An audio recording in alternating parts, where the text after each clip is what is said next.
Hello and welcome to Rewind Reviews, and it's Christmas for you guys. Let the bells ring out for podcast. Yes. I'm going to completely. It's November for us, but we're recording ahead. Go on.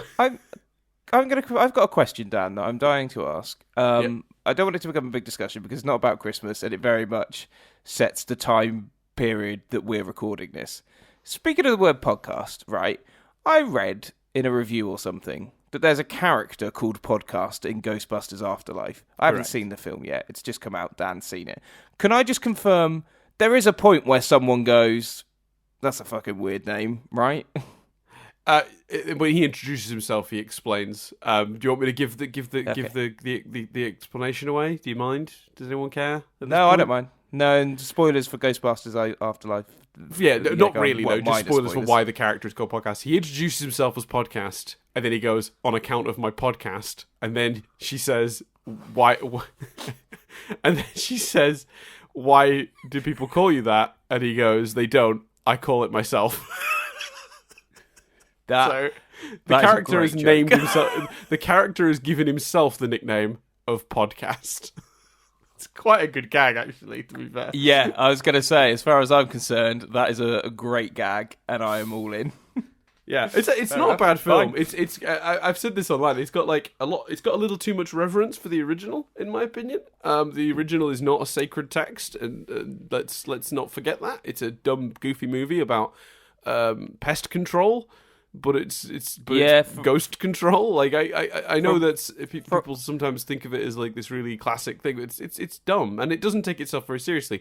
And the biggest problem with this movie is its attempts to take the original content seriously. The bits where it's being funny and silly and understands what it is are the best bits. But there's a bit of a tonal dissonance, which kind of holds it back. Yeah, I've heard as well that it's trying to do two things as well. It feels like Act 1 and 2 are setting up a good new family Ghostbusters film for the kids that the kids can get involved with, and then the third act is just pure nostalgia. Like someone said that they imagined, I think it was Kevin Smith or Mark Bernard had imagined seeing it with a child and the child loving it, and then in the third act turning to their dad and going, "Dad, why are you crying?" Yes, yeah. It's. I would say it is enjoyable enough, but I don't know if I would tell anyone unless they were a big Ghostbusters fan to rush out and see it. It might be a wait till it's on streaming sort of sitch. But if you're a big Ghostbusters fan, absolutely go see it because of the nostalgia stuff alone will be worth it for you, even if you don't enjoy what I'm now referring to as Stranger Busters. Because it's nice. I've heard she's brilliant as well. I've heard the young actress is fantastic. And apparently people have been like, Finn Wolfhard's good, but fundamentally a lot of people could have played that part. But she's brilliant. 100%. Yeah, she's amazing. It's not Finn Wolfhard's fault. It's not a very well written part. He has the worst role in the movie, as far as I'm concerned. Right. That's not his fault. But Dan. Yes. Speaking of let's nostalgia, not review a movie that's about 2 months old at the point people listen to this. Speaking of nostalgia, Dan. Yes. Let's review a movie that's 50 years old at the point that people... No, 60, 70 years old at the point people are listening to this. This is a nostalgic movie, even if you've not seen it. So, Dan, let's talk about It's a Wonderful Life. It was your choice. Mm-hmm. Why did you pick it? What's your history? Let me know. Now, ideally. Well, there's going to be a lot of dead air on the podcast. Yeah, I mean, we could have some quiet time. I'm sure the listeners would appreciate it. I think at some point in this podcast, we'll give them some quiet time. Better experience for the listeners, no doubt. But yeah.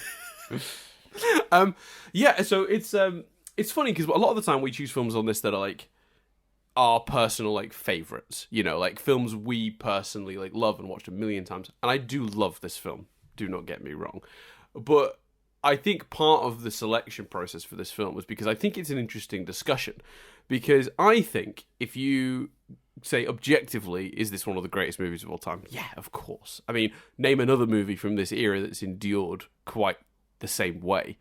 Like, I know people who flat out will refuse to watch black and white movies fucking happy to watch this, every year with their family. And I think that speaks to so many things, but it's fascinating. So I first saw it, I think, I can't tell you exactly when I first saw it, actually. This film was kind of one of those films, if it's part of your life, it's probably been a part of your life as long as you can remember. And I certainly don't remember the very first time I watched it, but I do remember the feelings that this film evoked when I first saw it. And I think there's been a big gap, put it that way. So I watched it a bunch when I was younger, and then occasionally as an adult, and then eventually as I became an adult, and then as I actually am an adult, I just haven't watched it in at least sort of 5-6 years, I think, if not more. And it was interesting watching it yesterday. Two things I'll quickly say is, one, I made 2 notes and no more because I got proper sucked in. And 2, the ending really did, like, it. Do you ever have that thing where you listen to an old song and it just brings you back to a time and place and a feeling? Do you ever have that, Chris? That weird feeling? Yes. Whenever I hear anything kind of slow and emotional by Adele, I think of our last day of uni when you and I stopped living together. Oh, that's very sweet. I mean, that's Adele specifically relating to us? Yeah, like I close my eyes just any time, and never mind, I find someone like you. Picture you walking away, you turning round, you giving a little wave, and then you maybe a cheeky back wink. And me thinking, God, should have helped him with his bags, really. But oh well. No, I'm joking. I actually can't remember. I can't even remember how you got. I assume I know I was the last to leave the house in third year. You got to do the slow walk to the light switch, look one last time at the empty property, and flick off the lights and close the door. I would have done, Dan, were I not so bitter that our housemate took my frozen steak pie home. I was wondering if the pie would come up. I was wondering. Chris has been bitter about this for about 10 years. Can't express enough. I had no money. I think I've talked about it on the podcast before, but I had no money left. I was like, it's all right. I've had a steak pie in the freezer for the entirety of the year. I've had the steak pie in the freezer for like literally 10 months. That's my backup meal. It's the end of uni. We've reached the point where I need to go to my backup meal. And then I discovered that our housemate, who is otherwise a lovely guy, I don't mean to criticize him. I'm sure it was an accident. Bit weird. I mean, going home to your family home, you probably don't need an individual person's frozen steak pie. I can't imagine that the next day it was like, oh, what should we have for Sunday dinner? Oh, well, I know. I've got a frozen, now presumably defrosted slightly, steak pie for one. Shall we eat that? Oh, yeah, let's split that amongst a family of 4. So, bit weird, even if they did think it was their pie. Don't really know why they'd take it. But still, very much wasn't their pie. And I had nothing to eat, Dan. So, yeah, still bitter about that. But no, I can't remember. I can't remember if you got picked up. I can't remember if you trained it. I must have trained it. I'll be honest with you, mate. It was a bit that has gone out of control. If I'm truthful with you, Dan. No, I got that. I understood. There are definitely songs that like bring me back to like particular times and places, and I feel like this movie proper transported me yesterday. Just towards the end, the last like 2-3 minutes. Once he's back, and we'll talk plot in a bit, but like just when he gets back. And he's just relieved for his world to be right again, and appreciative of all the things. That's when I just feel, I guess it is just nostalgic, I guess is what I'm talking about. But it really did evoke a lot of the feelings, and I was very impressed that the film still has the emotional weight, even, watching it with a critical eye, which does make you go, damn, we do give a lot of leeway to old films, because fuck me, there are some, like, if you put this film in cinemas today, and I mean, you've shot it with modern cameras, but you did it the way this film did it, you'd tear it to fucking pieces. You would.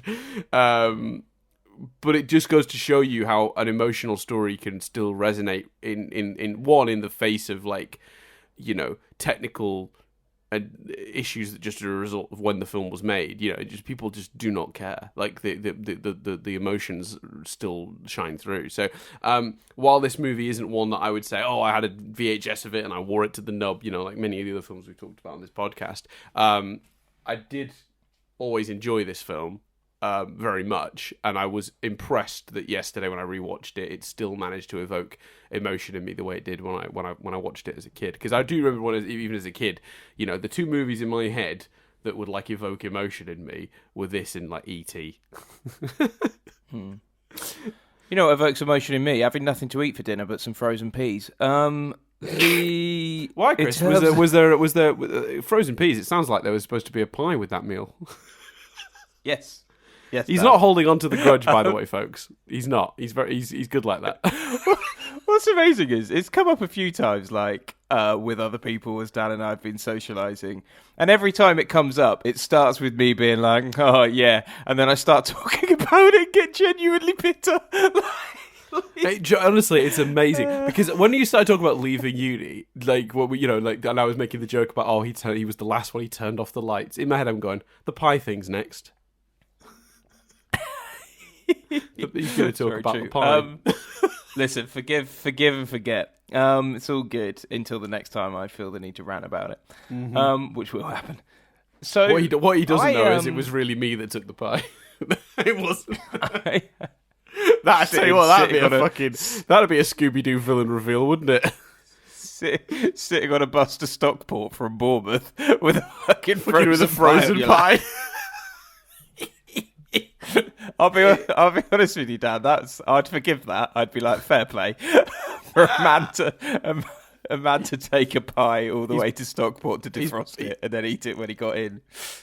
He deserves the pie at that point. That's a beautiful image. I didn't help him with his bags to the train station, so he deserves to take the pie.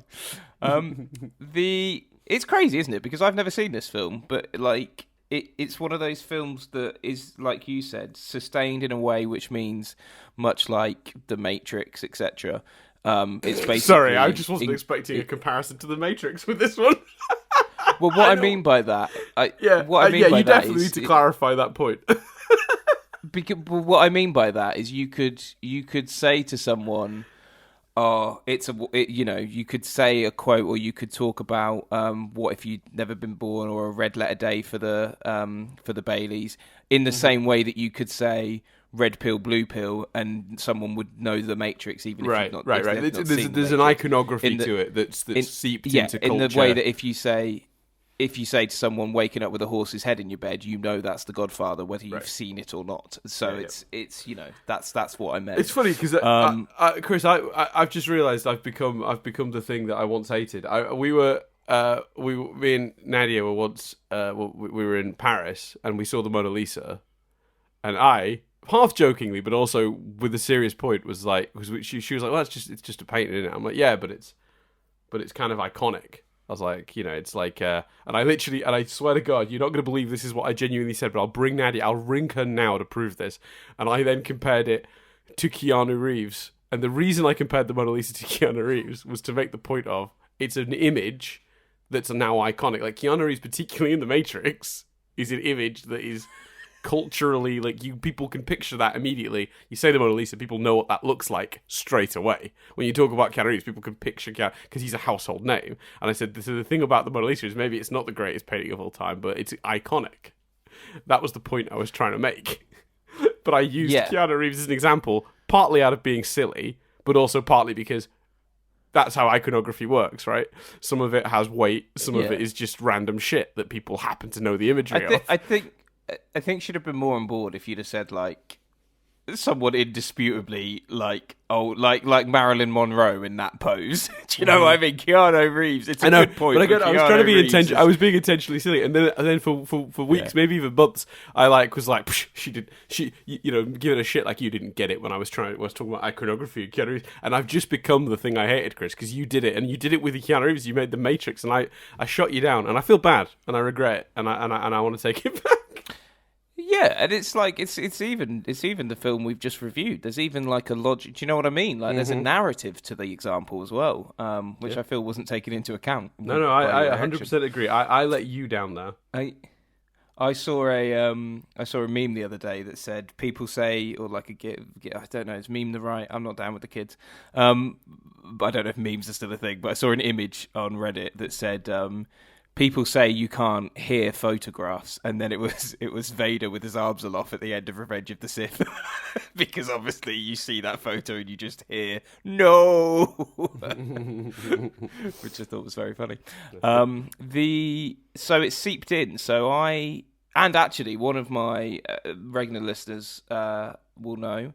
Big fan of Naughty's pop rock group, Busted and McFly, two separate groups. But McFly have a song called "Love Is Easy," and there's a bit in it where towards the end, it's a nice ukulele song. In fact, Dan, it's a song based on around the ukulele. Even you might enjoy it.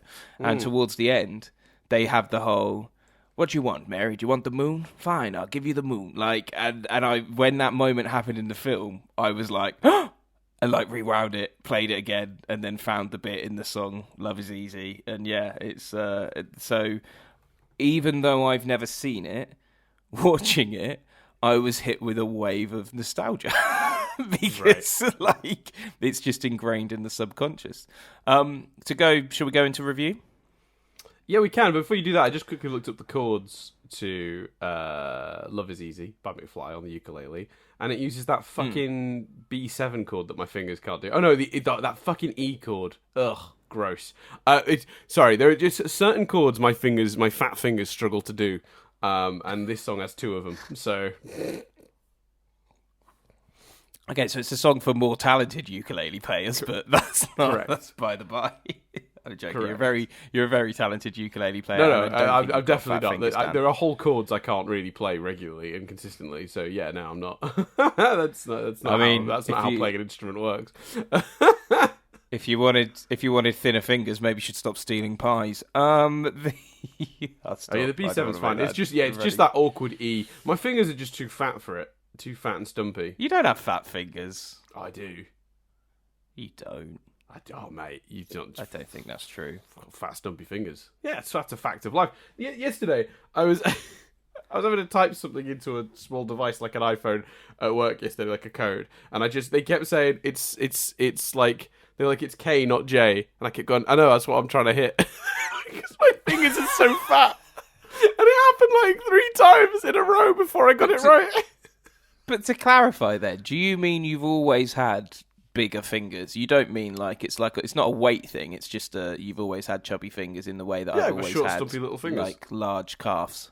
Yeah. I've always described my legs as being like Henry V legs. Whenever I see a photo of Henry V and he's got those like massive chunky legs, in my head I always think I've got legs like that. I mean, that's yeah, sure. Maybe you do. I don't remember what your legs look like, Chris. I'm sure I've seen them. You were not a particularly shy man when we lived together, so. Oh yeah, you'd have seen my legs without a doubt. Because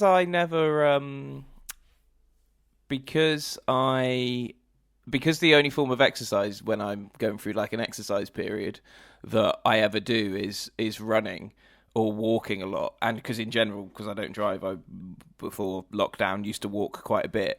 I've always had my legs have never matched like my stomach. Like there have been moments where people are like, "You got quite like toned legs," and I'm like, "Yeah, I know." They're like, but it doesn't match your big old belly. I'm like, "Yeah, I know." Anyway, Chris, so reviews, yeah. Do we not want to talk about It's a Wonderful Life? I know, because what are we in now? How long have we been recording? No, we have been recording 20 minutes. Right. Well, let's focus in. Because this is getting silly. Would I recommend this, Dan? Fuck yeah. Right. So here's the thing. I said to 2 people yesterday. They were like, "What are you up to this weekend?" And I'm like, "Well, I'm watching It's a Wonderful Life tonight." And they were like, "Right," because it's the 18th of November. They were like, "All right." And one mate just kind of winced, and I went, "What?" And they were like, "Well, it's a classic, but has it aged well?" And I was like, "Okay." And then I was like, my mate earlier said it was long, and they were like, "Oh boy, is it long?" And I said to someone, I didn't know it was long. I just assumed, as Dan and I talked about briefly yesterday, a lot of older films are shorter. So I just assumed it would be. And then I said to someone, "Oh, I'm watching It's a Wonderful Life tonight." And they were like, "You know, it's like 2 hours, 20 minutes long, don't you?" And I was like, "Is it?" So in my head, I'm like, I got nothing against black and white. In fact, I'm currently rewatching some classic Doctor Who on BritBox. So I'm not adverse to that, and I think in a way that actually affected this because Doctor Who classic is quite slow. I actually think I've got a theory on that. This isn't a detour. I just need to quickly explain the theory. People think classic Doctor Who is slow. I don't think it is. I think classic Doctor Who spends more time with the villains and other characters than modern Doctor Who does. Whenever you're with the Doctor, it doesn't actually feel that slow. It feels like Doctor Who and quite pacey. But because we're always cutting to cavemen working out who's going to light fire, it feels a lot slower, or whatever the story of the week is. So I've got that in my head a bit, so I'm picturing quite a slow evening basically of us watching this film. So I'm not necessarily going in pumped. Interestingly, Jess had brought up It's a Wonderful Life the other week before you'd even mentioned it or picked it, and said, I'd quite like to watch that this Christmas because I've never seen it. So we were fairly excited, but a part of me in the back of my head is going, this is going to be a bit of a long one maybe. And it fucking flew by. Yeah, it does. Let me tell you. And it's really dangerous, Dan, because I do a thing where if we watch a Christmas film that I even vaguely enjoy, I'm like, let's watch that every year. And then suddenly there's 6 films that we have to watch every year. But I was like, I completely get why there are people that watch this every year. 100%. And it is fascinating because in my head as well, and let me say this and then pay it the compliment connected to it. In my head as well, it's a film about a man who discovers what it's like if he wasn't born, and it is that, but not for an hour and 45 minutes. Right. And this is what I was saying earlier about structurally, a movie like this. You make it today, you release it today. If you take this script and make it today, just modernize it's a mess. By a lot of modern standards, it doesn't hold up, but it still works somehow. Because you understand the character. Because the ending, the reason the ending is impactful, especially the very, very end, so spoilers from here on out, casual spoilers from here on out, when everyone rushes in to save him, I genuinely was welling up. I was like, fucking hell. It wouldn't have taken much to tip me over the edge into full-on tears. But that isn't impactful unless you've literally watched and had the time dedicated to this man. It does create some challenges. It's also about you're absolutely right. It's learning the townspeople though as well, and learning who they are and who they are in relation to him and how he's helped them. You know what I mean? Like the sequence where he gave away his honeymoon money because there was a run on the bank to try and keep his his finance thing open. They all knew he was doing them a personal favor. They all knew he was he was giving up something he wanted so dearly to help them. And throughout the movie, he's constantly interacting with other people and helping other people.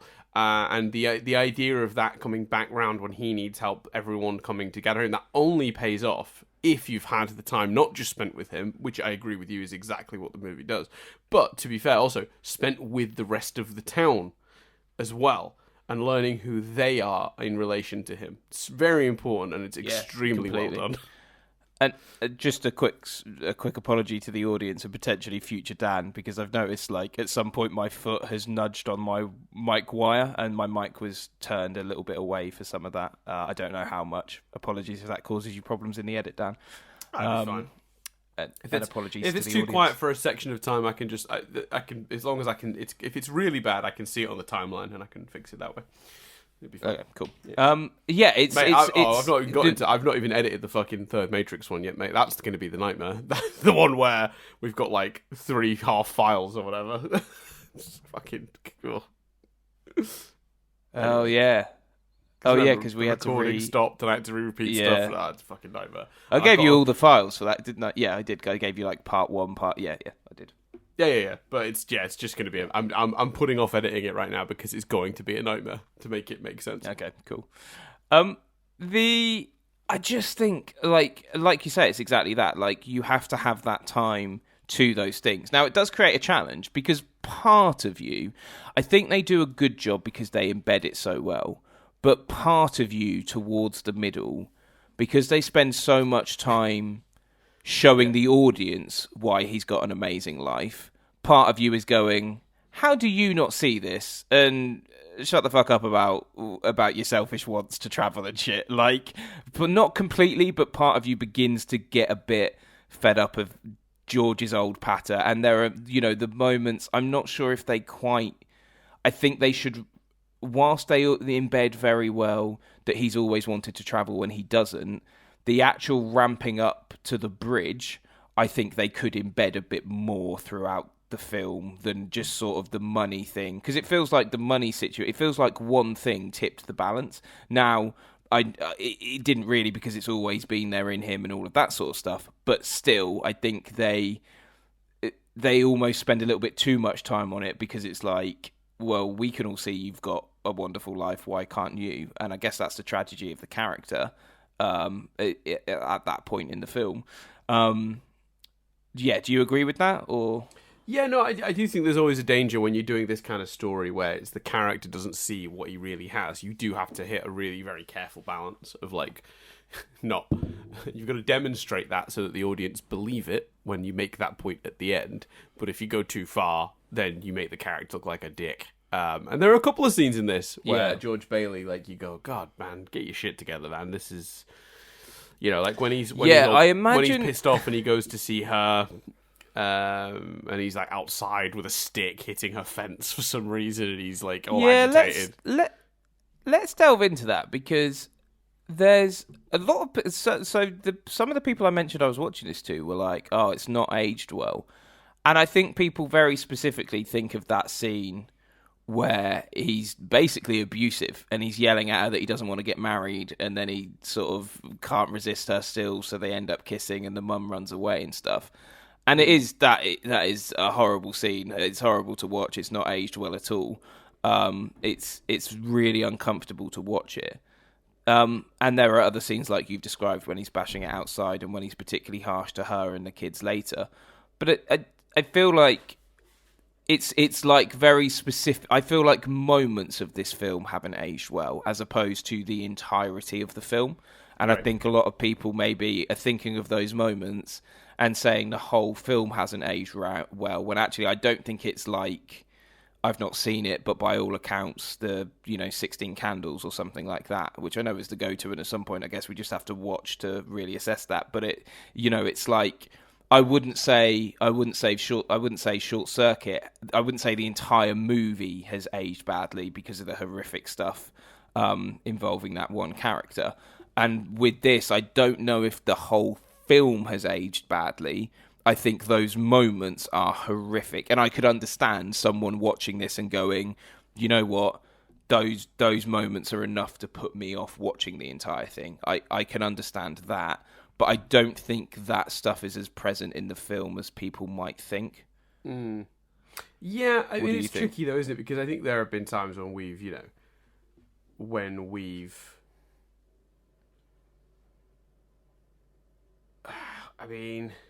there have been times when there have been a movie with a sequence or a scene that we've gone, that's inappropriate, and we've said, this hasn't aged well. So it is hard, because it is two scenes that are like, at least, that are like, that I think have. Yeah, I can, like I say, I can completely see why it would put someone off watching the film. Yeah, exactly. I think it is. I guess my point is more.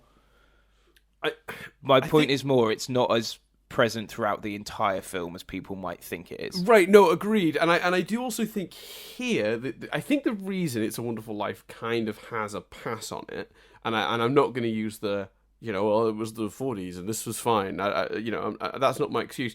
And I know that people will have assumed I was going there. I think it's the point of the movie, isn't it? They don't. The movie doesn't present his behavior as good in these scenes. Yeah, completely. If anything, especially they really lay into at the end how upset his family are at his behavior in the final sequence when he comes home and he's miserable with his life, and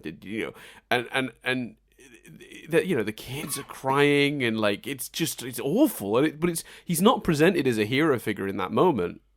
That the movie is very much, you know, holding a light to that behavior and saying, hey, that's not cool. You know, you shouldn't act like that. Like, that's not acceptable. And even forgetting the whole, he doesn't appreciate what he has element of it.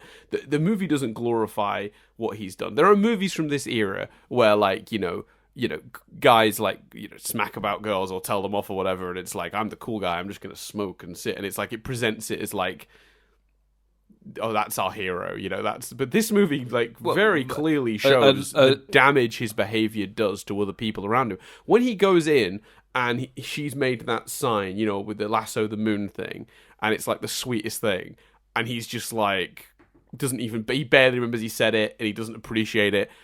The movie presents him as a dick, because he's being a dick. Like, at no point does the movie, you know, give him a pass on any of that behavior. She looks hurt. Yeah, it's not the early Sean Connery James Bonds, and a number of or like James Bond movies, I have memories of Dick Tracy having elements of that as well, of like, you know, a guy just mistreating a broad in quote marks, you know, and then going off and smoking and, you know, to cool music, and the movie's like, this guy is great, you know.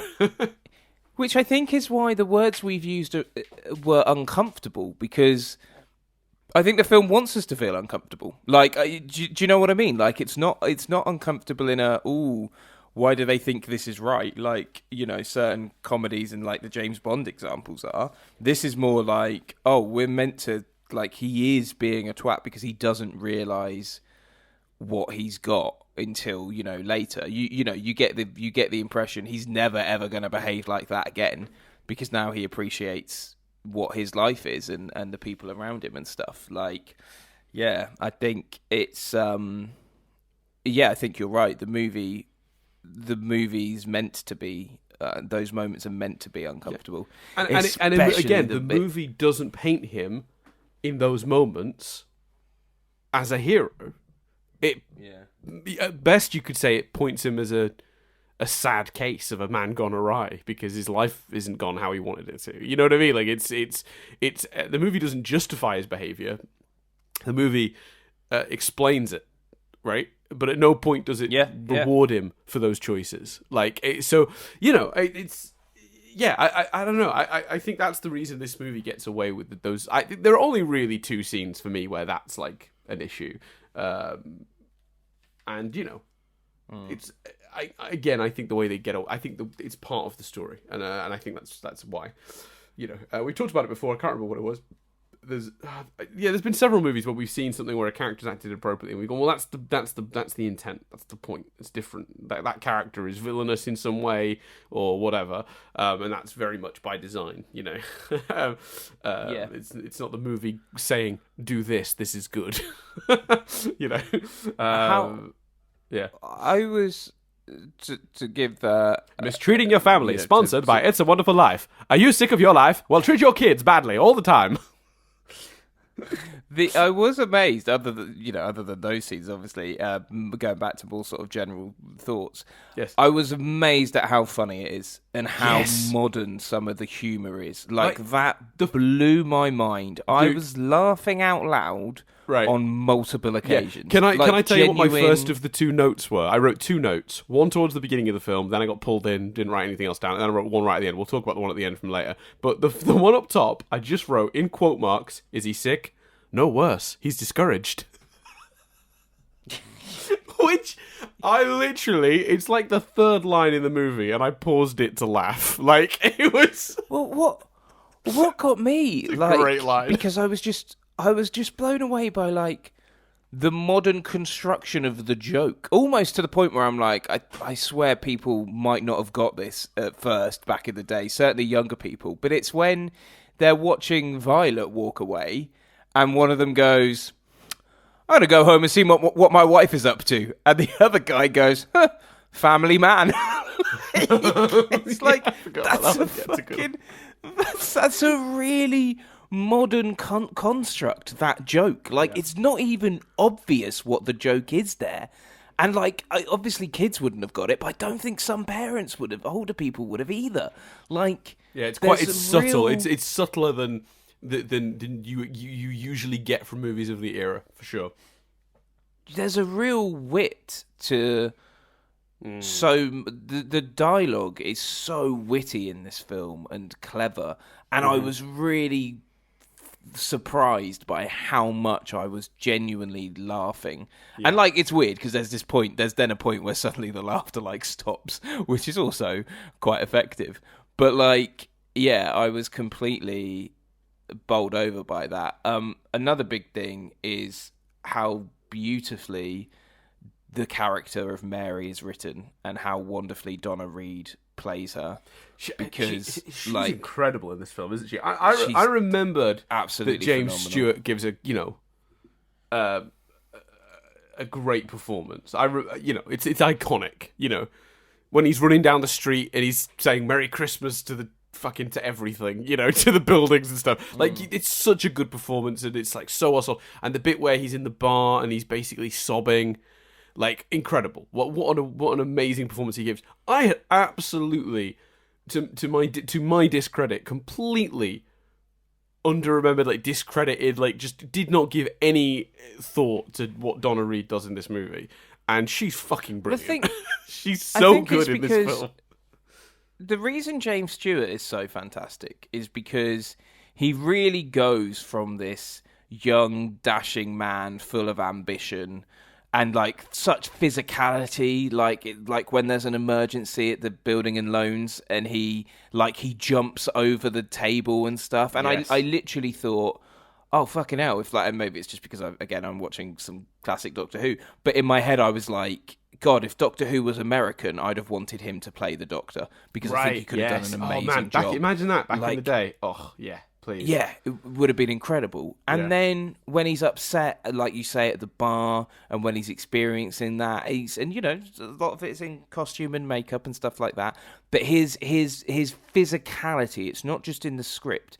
The physicality in his performance, the way he talks, the weight of everything changes and adapts to reflect the state the character's in. And it's a stunning, stunning performance.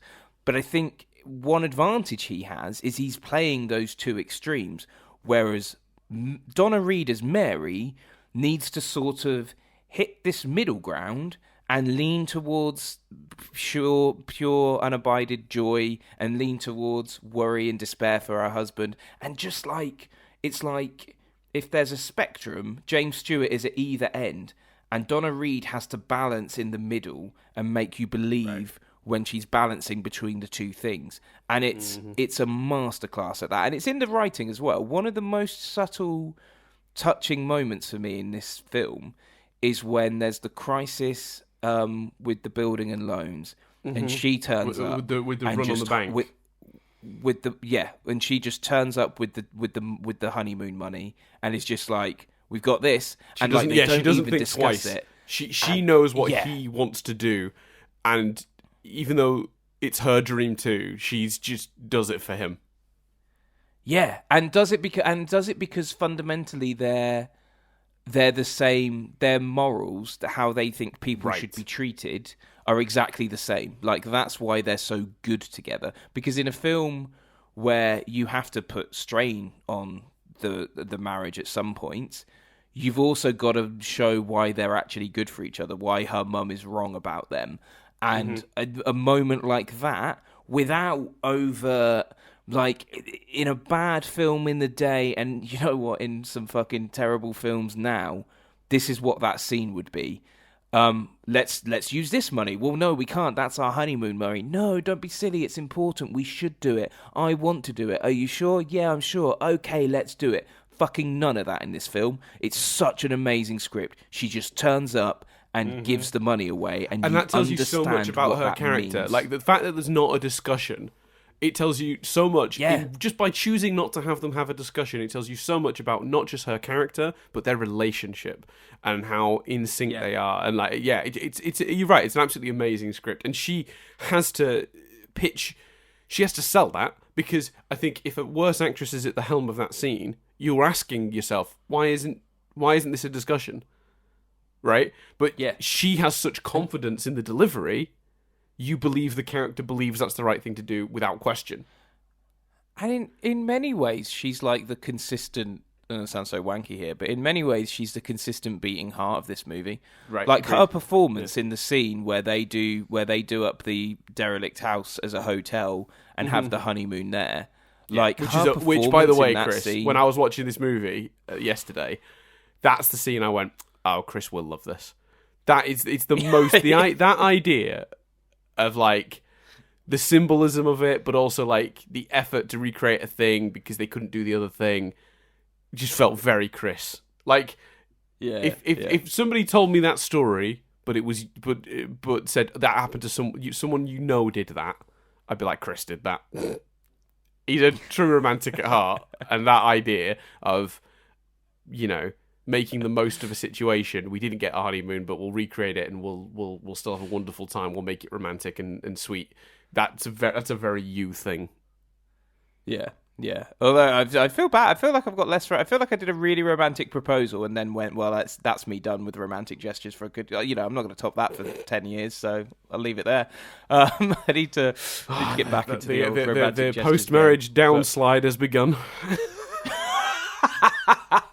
Romance is dead, kids. It's like it's like radioactive waste. It has a half-life, and eventually it just fades away. Nowadays, you don't get. I think, and it is men, because we are the worst. I think it gets to the point where men start like.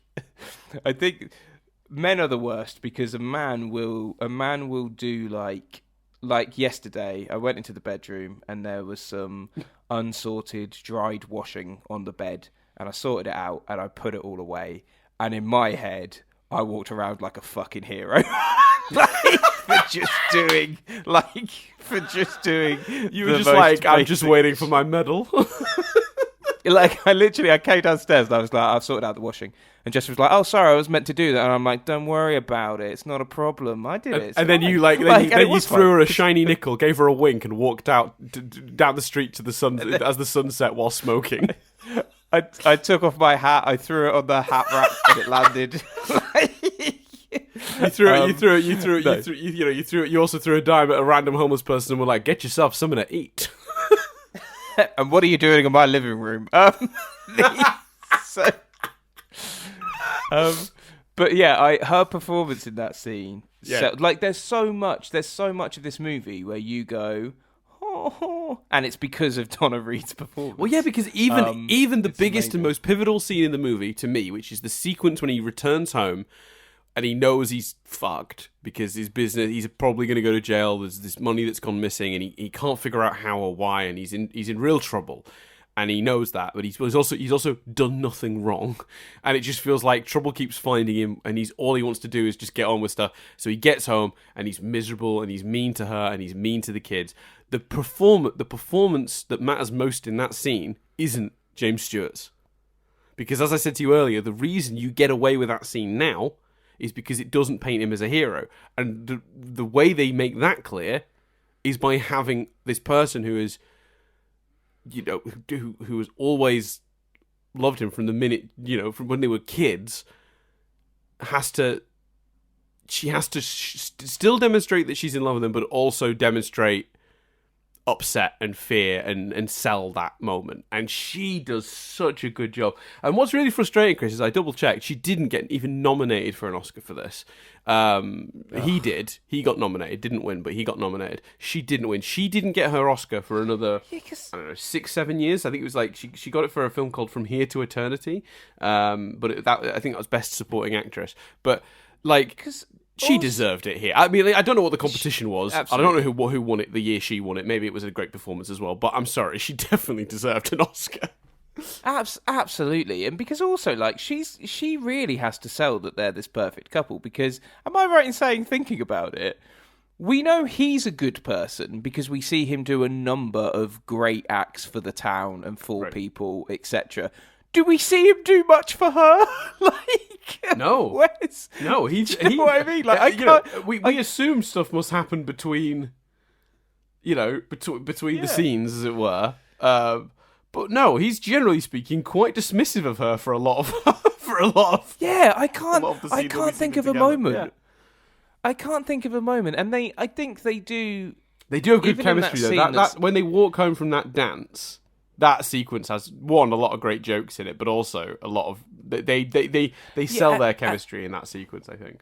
Well, also as uncomfortable as that scene where he's yelling at her and saying he doesn't want to get married, etc., is, you do also see it's uncomfortable, and I'm not defending the scene. I think if I was remaking it, I would take that scene out. But the point of that scene is she has the ability to pull him away from those dreams because of her and who she is. Right.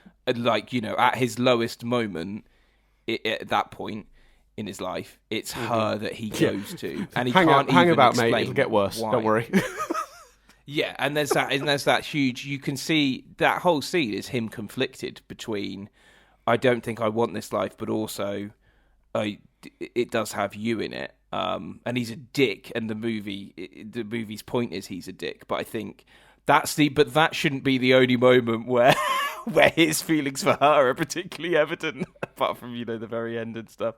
But I think that's how they even like I thought as well. It was very clever that one of his frustrations and some of his shittiest moments in the kind of George's shit to his kids scene is That's born how that out scene of shall be known concern forever. George's shit to his kids soon.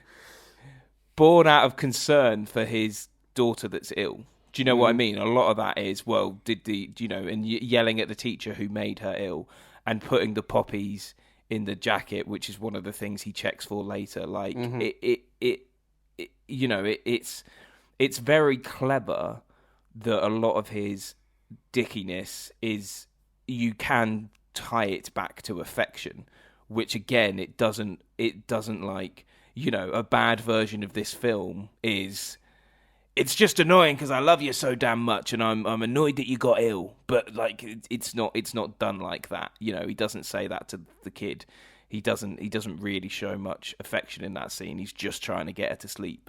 It's a very well written film, Dan. Yeah, I would agree. I just had a glance because we talk about awards and stuff. A movie called The Best Years of Our Lives seems to have swept the Oscars that year. And this film was nominated for Best Picture, Best Director, Best Actor, Best Editing, and Best Sound Recording, and lost all of those to The Best Year of Our Lives. So, God, which sounds like a shitty spoof, or like try hard. It's a Wonderful Life, Yeah, I don't know. Samuel Goldwyn's The Best Years of Our Lives. I don't know much about this. I'm going to look into it. But yeah, there you go. That's just one of those things. Is it? I mean, I'll put it this way: one of them is still fondly remembered, and the other one,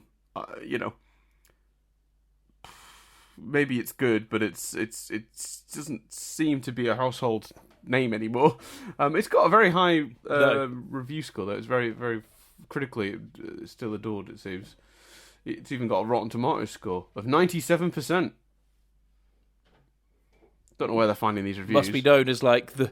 Do you think it's probably known as the film that beat It's a Wonderful Life? Yeah. It's based on a novel. Anyway, so it's.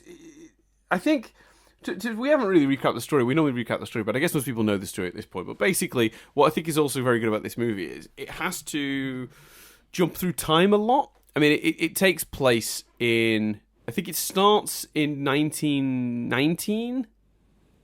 And goes through to 1945, 46. And I always find, in modern day, any movie that takes place over swaths of time struggles to feel like a coherent narrative, because we're constantly having small time jumps. And it can sometimes make the film feel disjointed. This film doesn't have that problem, and I don't really know how it doesn't have that problem. Does that make sense? It's just paced very well, I think. I think someone just really made sure the script was tight as shit, basically, to prevent that problem from existing. You don't feel the time jumps at all. You know they're happening from a narrative perspective. You understand time is passing. But but everything just sort of flows into everything quite neatly, in a way that never makes you question the time jumps at all. The biggest one is obviously from Kid him to James Stewart him, but like even that one they very very effectively use the framing device of the angels, which by the way, it's very easy to forget this movie has such a supernatural element to it. When you know, and then you open it every time I feel like every time I turn this movie on, it opens with the angels talking, and I go, oh yeah, there's fucking angels in this movie. Which is and it's done so supernaturally with like the space and stuff. Right. Yeah. That's exactly what I was going to say. I think it's the framing device, like because I think the framing device makes that work. You take that away, I don't think it would work as well. Yeah, but to be fair, the framing device isn't really used too much throughout the film. Because there's the point early on, like when they go from kid George Bailey to adult George Bailey, or you know, James Stewart George Bailey, and they pause the movie, literally pause it on a frame of him looking charming as always, and then they talk over it. Who's that? That's him. You know, that's George Bailey. But he's all grown up. Yeah, well, time has moved. You know, and then they do that. It's like they're telling the audience that we're going to jump through time throughout the movie. Because I guess maybe back then the idea of a movie taking place over such a swath of time, maybe that wasn't really common. I don't know. It almost feels like they're setting up that the movie is going to show a big chunk of his life. But they don't really use that again. Yet the rest of the movie flows really neatly. You know, there are some again though very modern. Again, I hate to do it, but almost Doctor Who-esque gags in the scene where they've come out of the river and Clarence is like, "You should read the book he's writing now."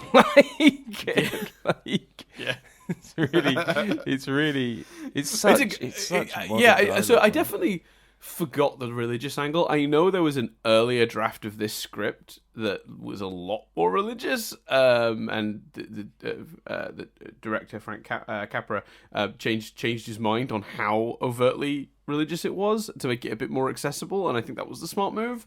Obviously, it's angels and God, and there's a religiousness to the film anyway. But I think you don't want to pull focus from the human story, and I think if you go too religion focused, one, I think it just generally hurts the movie because it pulls focus. But I think two, the movie isn't anywhere near as long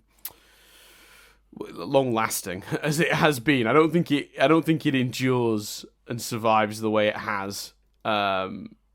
If you go that route, if I'm being honest, because it's crazy how long this film has been like the Christmas film, you know. What I didn't mean to ask you, having watched it now, you know, never seen it before. Can you explain that? Like, how many films from this era have been this timeless? Mate, it's the feeling that I'll be honest with you. The feeling is the reason it's a Christmas film. Like, literally, like, we're an hour and a half in, and Jess is like, how is this a Christmas film? Like, we've not even got to, like, Christmas Eve yet, or gone back to Christmas Eve yet. Mm-hmm. But I think it's the warm-hearted, because I think thanks to the things that have always been in our lives, A Christmas Carol, you know, that kind of Dickensian, that life-affirming, everyone get round together, and that sort of, you know, the ending is very Christmas Carol, realizing the mistakes and seeing the joy of stuff. And I think that idea feels so inherently Christmas. And you think you think this particular movie does that exceptionally well? Like, I just can't figure out why this film endures. Because I don't. There's some sort of magic happened here, and I can't put my finger on what it is. What is it about this film that people who I know that literally would refuse to watch anything that's black and white or with subtitles watch this every year with their family? And I'm just like, surely this is like the antithesis of the sort of thing you'd want to watch. How does the sort of like the not film buff care so much about this film? Because I think in those instances, you said it, watch it every year with their family. So something that they've done their whole life, it doesn't have to win the battle of being black and white because it's already ingrained in them. They've already got over the fact that it's black and white because it's always been black and white. So I think there's a pure there's a pure nostalgia to it for a lot of people. There's a pure, It's a Wonderful Life is on. I'll go into it because I'll feel warm and fuzzy. I think it's the feeling. I feel think warm it's and fuzzy unless for any reason I don't get to watch the ending, in which case I will feel miserable for the rest of the year. Well, yeah. But that's what's funny about this movie is everyone always talks about the warm and fuzzy, but I think Friends nailed it with the Phoebe sequence. I don't know if anyone remembers, this movie's referenced in an episode of Friends where Phoebe, when she was younger, her mother used to turn off movies so she couldn't watch the end if they were sad. So she never saw the end of like Old Yeller, you know. But then they decide to cheer her up. They'll show her It's a Wonderful Life, where it's the opposite, where the movie has such a happy ending. But because the rest of the movie's so miserable, she doesn't watch the ending. So she's like, it should be called It's a Crappy Life, because it's like, what bit should I have felt wonderful about? The bit where the drugstore owner clips him round the ear till he bleeds? The bit where his business is foreclosed on? Like, how much of this should I be enjoying? It's like, yeah, it's a good point. But I think I just think for some people, that's absolutely right. And I think that is the thing. I think what you're describing, I don't know, although it worked on me, but I don't know. I think what you're describing is people that have always watched it. And I think, why wouldn't they want to, A, remember watching it in the past, B, feel warm and fuzzy and heartfelt at the ending, and get that sense of joy. And it is pure, unabided joy at the end, which we'll come back to because I've got a question for you on that. But I think also it does, the dialogue. I think, a lot of people probably aren't thinking about it this deeply, but I think the pacing is helped by the framing device. The performances and the chemistry are still sizzle off the screen. The dialogue is incredibly modern. Do you know what I mean? I think all of those things make it endure. But it is timeless, but I wish I could understand. Well, I guess if we could bottle why it's timeless, then everyone could make a movie that was timeless. I guess that's kind of the point, isn't it? But yeah, I don't think I'll ever have the answer to the question of why this movie endures. I really don't think I will. I can't put my finger on it, and I was hoping you had answers, Chris, and you didn't. Because you can't fight nostalgia. So what I mean by that is, even though they are releasing albums that are musically stronger than ever, Arctic Monkeys. Are you about to reference Hanson? No, Arctic Monkeys. For a bunch of people, they're never going to beat Whatever People Say I Am, That's What I'm Not, which is their first album, because it's not just about the music. It's the experiences they had when watching it. In all seriousness, as much as I would love it, I think Oasis might be right not to reform, because they're never going to recreate that 90s. It's not just about the music. It's about where people were in their life when they fell in love with a thing. So if you take Oasis, it was about going out, getting drunk with friends, and, Dave and Richard they may be able to go to, Heaton Park if they reunite and relive that for one night, but it's not going to be the same as it was, because Dave and Richard, when they went and saw Oasis in the 90s, might have had a shit day that day. They might have, had an argument with their girlfriend, but they're not going to remember that. They're going to remember the gig, which means when they think about Oasis, when they think about that music, that's all they're going to remember, which creates this nostalgia that you cannot replicate. And this film is that for a lot of people. It's also got the advantage of 60 years. It's not like there were a lot of options for... This has been the consistent option for a go-to Christmas movie for 60, 70 years, whatever it is. I think I double-checked that at the start of the podcast. I think it's 74 years. So I think in terms of the nostalgia of it all, it endures for that reason. In terms of how it's still able to endure, it's because even for people that have never seen it before, it's not just that. It's not a slog. It still functions the well. Things we've complimented are format, script, dialogue, performances, characterization. They're all brilliant. So therefore the film holds up. Yeah, no, it's I was really blown away by it, and I think it endures in the minds of people that have watched it since they were kids for all the reasons that anything like that endures, and it endures and grows maybe because I think you could sit an 8-year-old down and watch this and it would still have impact if you could convince them to get past things like the black and white of it all.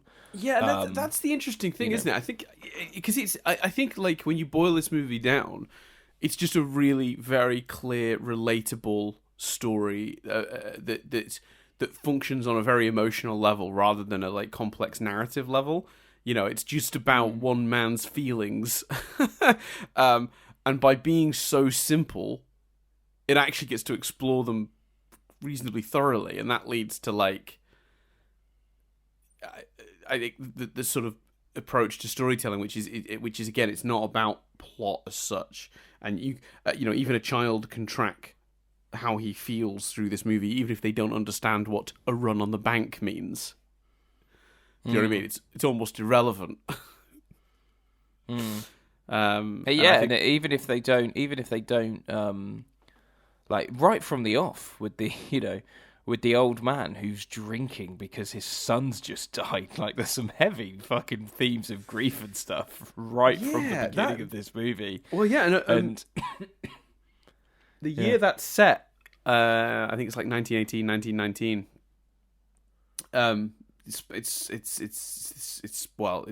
It's what's very unfortunately known as Spanish flu, but Spanish people don't like you calling it that because the reason it's called Spanish flu, Chris, is not because the flu originated in Spain, or that particular strain originated in Spain, but the person who cured it or like came up with the vaccine for it or whatever was from Spain.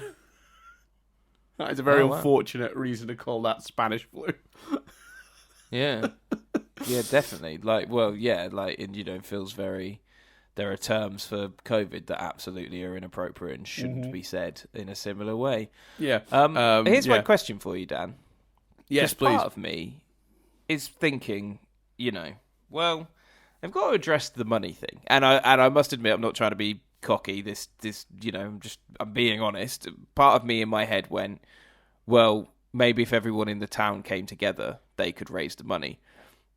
The other thing I toyed with and kind of wanted, but there were no hints at this, and you would have had to have laid the groundwork for hints for it, was for the other guy that was with Potter to change his, to be like, no, this is wrong, and go to George and go, Potter had the money, here it is.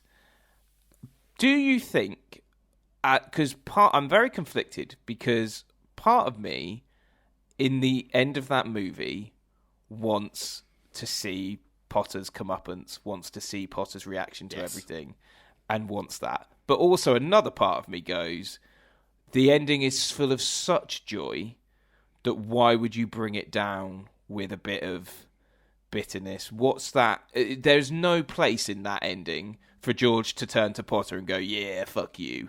Like, the point is, he's the richest man in town. Potter's never going to have this, and we don't need to see Potter never having this because we just know he won't. I'm very conflicted because part of me really wants that fucking comeuppance, but part of me thinks there's no place for it in the ending. What is your view on that? Yeah, I think you've literally summed it up. I think it's the ending would, I think, actually be weakened by the Potter thing because it hurts two elements. If you give Potter the scene where he's being loaded into a police car himself for stealing the $8,000 and not just giving it back, and whatever, and he's like, I'll get you next time, George Bailey, and he's like, yeah, I always told you, sir, you're the worst person, or whatever, and he shoves him in the car and he's like, bye, and then he gets trucked away, whatever. All that, anything like that isn't going to work because it two reasons. One, it hurts the gift the town give him, because then the money is presumably returned and the problem is resolved, so it hurts that. But not morally, but like kind of like feeling wise, it's so pure what's happening. And George never really, what I think was always amazing about this movie was that George was Potter's antagonist. From Potter's perspective, George Bailey is an antagonist. He's a nuisance. He's a recurring problem. But George never tried to take down Potter. He never tried to stop him. He just wanted to carve out an alternate option for the people of the town. You want to, run the bank and run this and run that and earn all your money and be greedy and be selfish. You do you. But I'm going to give people an alternative. I'm not trying to run you out of business like you're trying to run me out of business. So from George's, it was He's never just doing about the right thing. What's that? Yeah, exactly. And I think George having a moment where he, screws over Potter would hurt that too.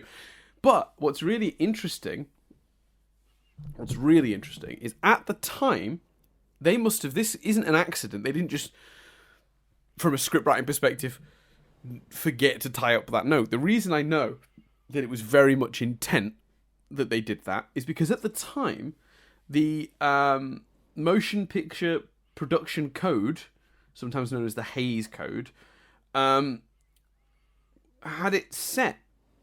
I'm just trying to find the exact phrasing. Yeah, the industry censor code required that criminals in films must always be shown to be punished or repent by the end of the film. That was literally a standard that was required. Because obviously you don't want to... Again, this is to stop films. Back in those days, censoring everything was just totally the thing, they were worried TV and movies was corrupting the youth or whatever, and they started there, and then they moved into comics eventually and started censoring comics too.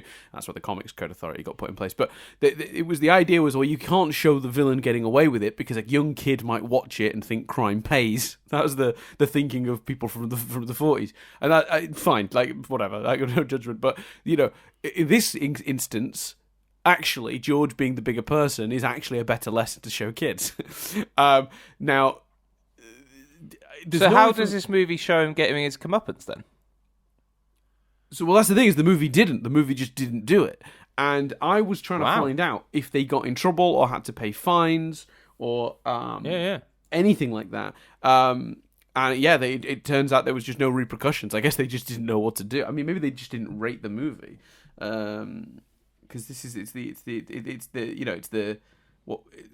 the motion picture production code eventually, I think, became the MPAA, the Motion Picture Association of America, or at least linked to somehow. I tried to find out if this movie ever got in trouble for it, because he technically steals $8,000. It's basically embezzlement, is it not? As far as the movie is concerned, he gets to keep that money.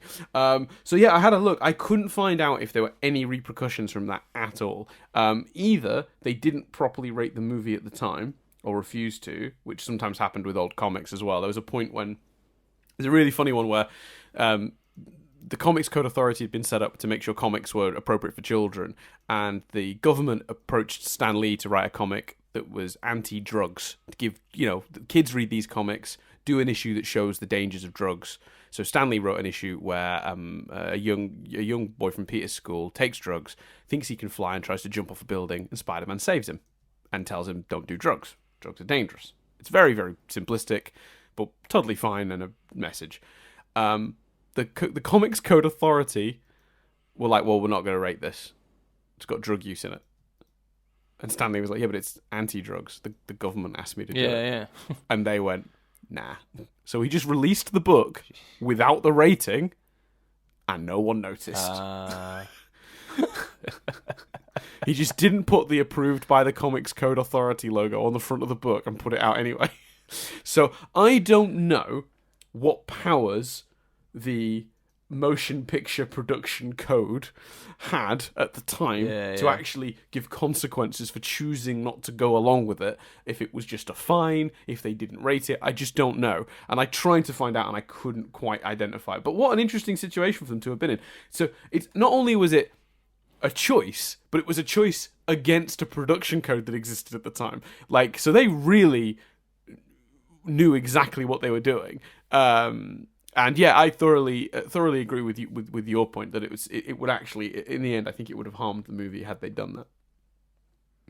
So there you go. I think so. That's where I land. But in my head canon, everyone goes away, they party into the night, and at some point late into the night, his secretary person appears and hands him the envelope with the original money as well. Sure. Because his secretary really is a bit of he definitely at some point needs to turn on him. Yeah, and I think it would have been, even maybe if we don't see it, but there's a glint in the eye. There's a moment of like, this feels wrong, maybe. Because obviously, also it's funny that he's ended up with like, they make a big point of like, he's presumably got minimum maybe 30K because he's got his 25 grand from Sam, and he's got all the money from the townspeople, which, let's be minimum and say that's 4 grand or something like that.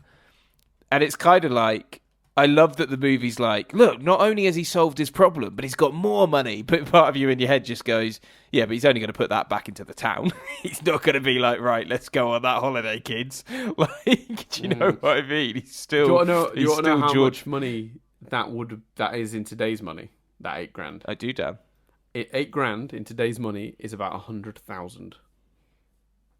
Well, $113,472. Wow. No wonder he was feeling the pressure. Yeah. Imagine a whole town coming together today to somehow raise $100,000.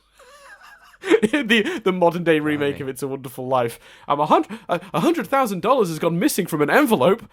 Really? I do. You know what? Even the Sam character, who's barely in it, is written well. Because you kind of feel like because the obvious thing to do is to make her married to him but unhappy in the future. She just sort of went, well, he's interested in me, okay, right. But again, that's a really good point. They didn't do that at all. They could have done. And again, a great character choice for her. Like, it's so subtle, doesn't need to be talked about, but she's so headstrong and believes in love that she's not going to settle for Sam or anyone else. If George isn't about, she doesn't get married and is still a strong woman and stuff. Yeah. But because I don't think it's I suppose in a modern context the word spinster is it feels like a negative word, although back then it was old maid was the term. Yeah, what the word represents is negative. The word itself, yeah. But anyway, I don't think particularly it's not like she's a tragic character. Do you know what? I don't know. I didn't get that vibe from her. I don't think the movie is saying, look, without George, her life sucks. I suppose the movie is saying that because it's saying without George, everyone's life sucks. I've gone down a bit of a rabbit hole there. But my point is, I'm glad that they didn't do she settles for Sam thing. And actually, Sam, in the scene where he's a bit cocky and appears later on, it doesn't feel like there's this inherent resentment towards George. It feels like he's gone, well, you know what, I can see it, fine. And that's such a lovely, because part of me, again, a worse version of this film, George falls down because he invests in whatever Sam's investing in and it goes tits up. Do you know what I mean? Like, but actually, the Sam's character, I feel like the Sam is still affectionate towards Mary, and that's why he gives the money. But also, the fact that there's so many archetypes and stereotypical bad decisions that this script can make that it doesn't make. Making Sam not a stereotypical antagonist because he didn't get the girl is a brilliant example. Yeah, and it also gives them this brilliant ability at the end to justify how a small town, because I made the joke earlier, a small town gathered together what is essentially $100,000, like how? Obviously Sam's contribution being the biggest, and makes sense because they've set up that he essentially got into an industry right before it boomed, especially after the war, it makes perfect sense,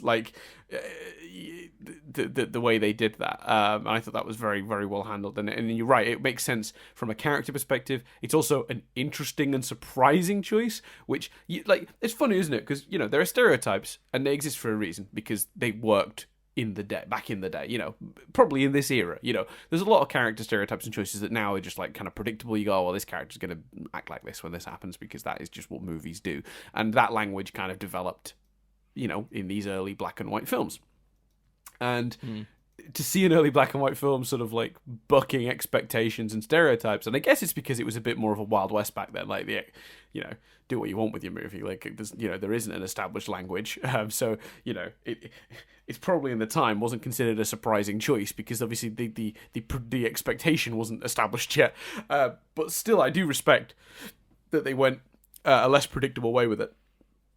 Makes it much more enjoyable, I think, and I think that's true for a lot of this movie. Actually, a lot of this movie, has options to do more predictable things and chooses not to, and I think that's to its credit, for sure. And Sam is a really good example of that because, as you said, it would have been so easy to turn him into the stereotypical, bitter rival character, which they kind of set up in that brilliant scene earlier in the movie, because it's Sam that does the dance floor, right? Yeah, but even that is he excuse me, he jumps in after, like he shrugs his shoulders, jumps in and gets involved. Even that is representative of that. He doesn't sulk away because his plan didn't work. Right. Yeah, which is what you do with a stereotypical villainous, like, or antagonistic, like, yeah, absolutely. Yeah. It's really interesting, isn't it? So one thing I wanted to talk about is how this movie sort of tackles some of the more serious real world things. So obviously it starts with a character who's lost his son to influenza, which was pandemics, so 2020, so last year. Another reason it's endured. Yeah, another reason it's endured. Oh God. Quite a real world thing. Obviously, it happened, and it was in the recent history for the people making this movie in the 40s. It was only sort of 20, 30 years earlier that pandemic had been occurring. And then obviously, as it moves forward through George's life, we hit the wars, and they very much deal with that in his brother who goes off to fly planes. I think it's handled really well. It's tricky, isn't it? Because you don't want to bog a movie down with war when it's not really about that. But you also can't ignore that if you're going through George's life, just based on the years he'd exist, the war has to have happened at some point, and George has to have been involved in some way. So you establish the deaf in one ear thing so he doesn't have to go to war. You can send his brother to war, and then you can show what he did for the town in that time. It's kind of like perfectly pitched in a way where it doesn't like bog the movie down. If anything, it actually enhances much of the movie because it's actually quite a pivotal plot point without not even just his brother. Everyone in the town did an amazing job in the war. Well, George was Dad's army, which is an old British sitcom about the Home Guard. Yeah, you're right. It's so clever and layered, and again, it doesn't tell you that. At no point does George go, fucking hell, the script, man, is so good. At no point does George go, oh, I'm stuck at home whilst everyone else gets to be the hero. You just know he's feeling that way, right? Like. Because the movie has done such a good job establishing his character, you know how he'd think and feel in that moment. Yeah, and I'd also fuck it up if I was writing this film. Tragedy. That guy can't get out of this fucking place, even if there's a fucking draft. Like what? Like the poor bastard. Like everyone else has gone off to. They can't even get out the country when there's a fucking war on. Like that poor fucker. All he wanted to do was travel. All he ever wanted to do was travel. Europe as well. Jesus Christ, he can't catch a break. Boy, that is one element where it's like, boy, does the movie make it clear that he wants to travel. Like, we get it. Like, I mean, the first time we see adult sort of James Stewart like played George Bailey, it's he's buying a fucking big old suitcase, isn't he? What were your? Because obviously you only made 2 notes, but what are your other? You got any final thoughts before we trim it up? My final note that I made was the insanity in the sort of Back to the Future 2, the world's the world's gone to pot sequence where he just wanders around the town and gets to find out how miserable everyone is without him, I'm saying that flippantly. It's a brilliant sequence. It's really harrowing. It's not quite as bad as Back to the Future's "the streets are basically on fire" vision, but it's pretty dark. But there's a bit when he goes into the bar and he gets into a bit of a...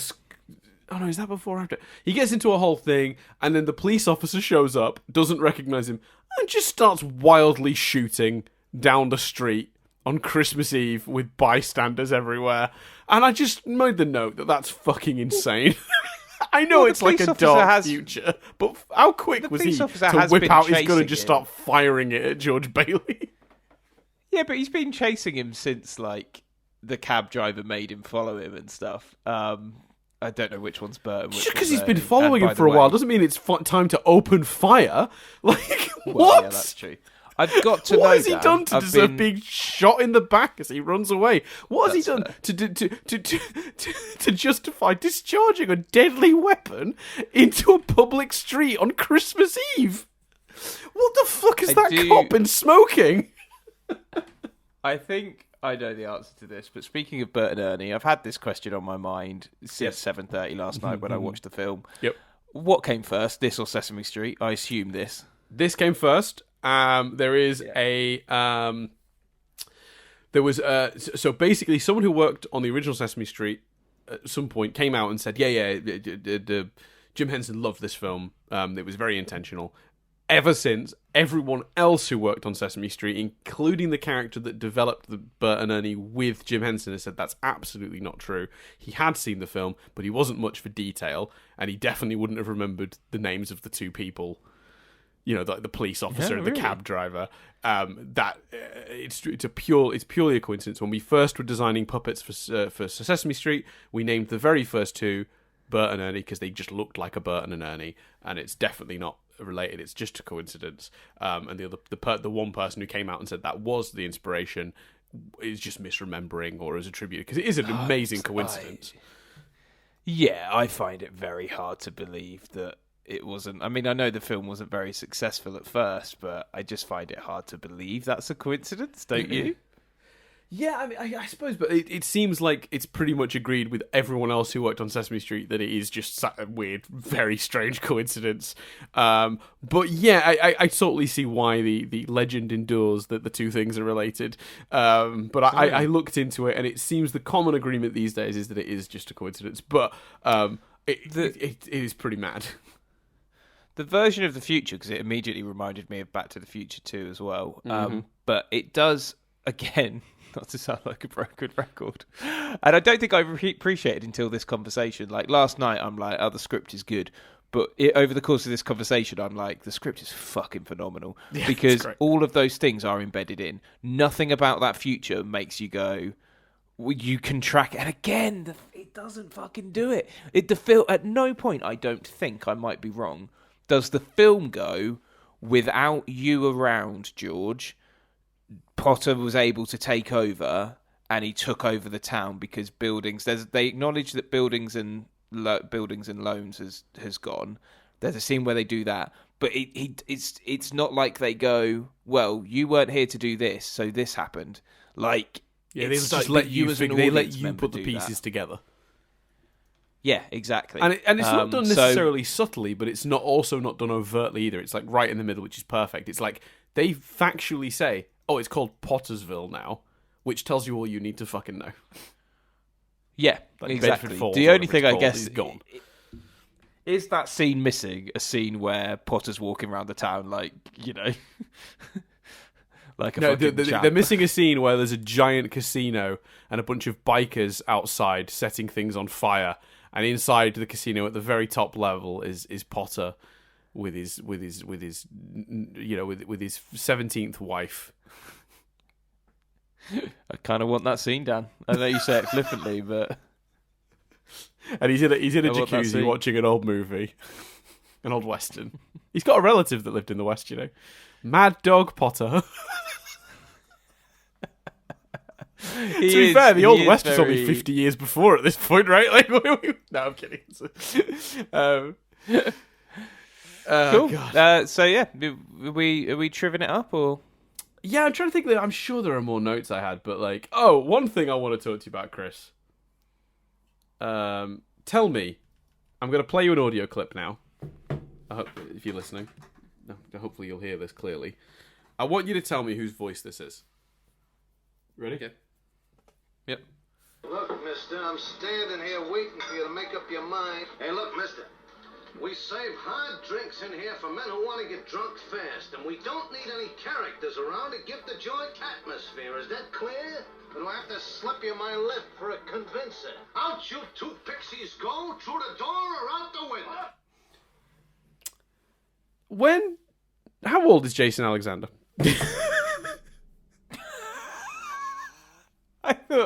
I thought you were gonna.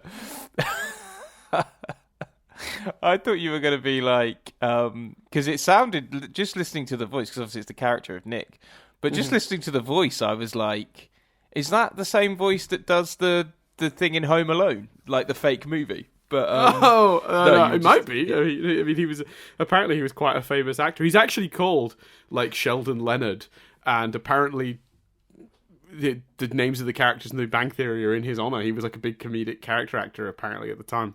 Who knew? Oh wow. Yeah, but no, you're right. It does sound very much like Jason Alexander. Now I've said that, listen again. It's fucking uncanny. Watch this. Listen. Now I've named it. It's a shame that I've had to say it for you. I really hoped you'd know, but because it hit me so hard. But check it out. Look, mister, I'm standing here waiting for you to make up your mind. Hey, look, mister. We save hard drinks in here for men who want to get drunk fast, and we don't need any characters around to give the joint cat. We live in a society. It's fucking incredible. Blew my mind, Chris, how much he sounds like Jason Alexander. Jason Alexander is a vampire, confirmed. He used to go by a different name. Similar question. That's amazing. Great work. Love that you pulled out the clip as well. No, genuine. Someone said to me when I said about watching this that there's a scene where a young child says something which is quite iconic, but inherently just really annoying in the way that it says it. And they were like, you'll know when you'll see it. The only thing that came close to that description, because they were like, it's quite a famous moment, was the whole daddy thing. Is that what they're referring to? Yeah, I'm not even sure what they're referring to. Yeah, sorry. I wish I had the answer for you, but I don't know. Maybe it's one of the two kids in the opening when she's like, "You flirt with every boy" or whatever. Maybe it's that, because that's quite funny. Maybe, but those two kids, I assume, they're Mary and Violet, aren't they? Mm-hmm. Yeah. Even because also the actress playing Violet is not in this film much, but she's brilliant. Every actor in this is brilliant. Yeah, it is pretty impressive actually. To be fair, how like the casting, like it's because it's such a large cast, and like you said, like Violet's not in it a huge amount. You don't need to cast like in a really great, like you wouldn't notice if it was just a adequate performance, because the movie doesn't hinge on the performance, right? Yet they went to the trouble of finding someone really fucking good for that part, and and who delivers a really great performance. Have you seen the trailer for this movie? Yeah. No. So Sky had a trailer, and I don't know if it certainly felt old school, like it was the original one. And like the trailer basically pins around like almost every Violet scene. Like it almost makes it look like maybe you're not meant to know who he ends up with. Oh dear.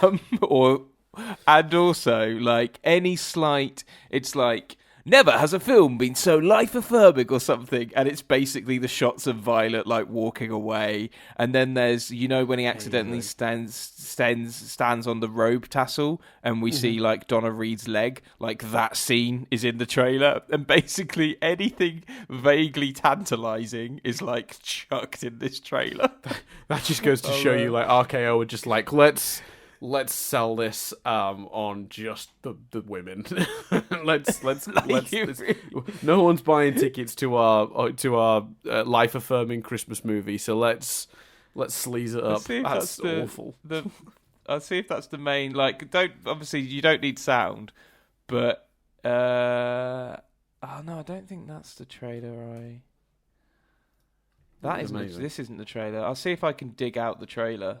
Because this isn't what I'm looking at now. Isn't the trailer that Sky had? And I'll send it to you because it is like. Should we get to the trivia, Chris? Yeah, man. Let's trivia it up. I'm gonna give you some trivia. I've remembered it. It's the thing I said the other week that you were like. That was good. I'm glad. And I said I'll keep that. I liked it. And I've remembered. Yeah, please do. God, how long have we been talking at this point? Jesus Christ, an hour and a half. I am sorry, everyone. We like the movie. It's a good movie. You should watch it. It's shock horror. It's a Wonderful Life. It's fucking wonderful. Like, you know. Oh, who knew? I found it. Have you got YouTube in front of you? Because you could do it with the sound down. Send it me on WhatsApp. Yeah, and I can pull it up on my laptop because I've got WhatsApp on my computer, which I shouldn't have really. It's probably tracking my every move. Bear with. Those bastards at Meta. Such a weird... Yeah. God. That's a joke that'll endure, I'm sure. That change has just happened for us if you're listening to this in the future.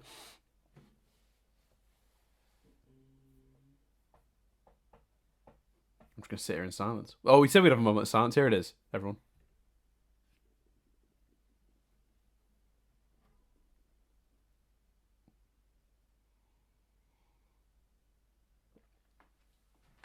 How long do we keep the silence going for, though?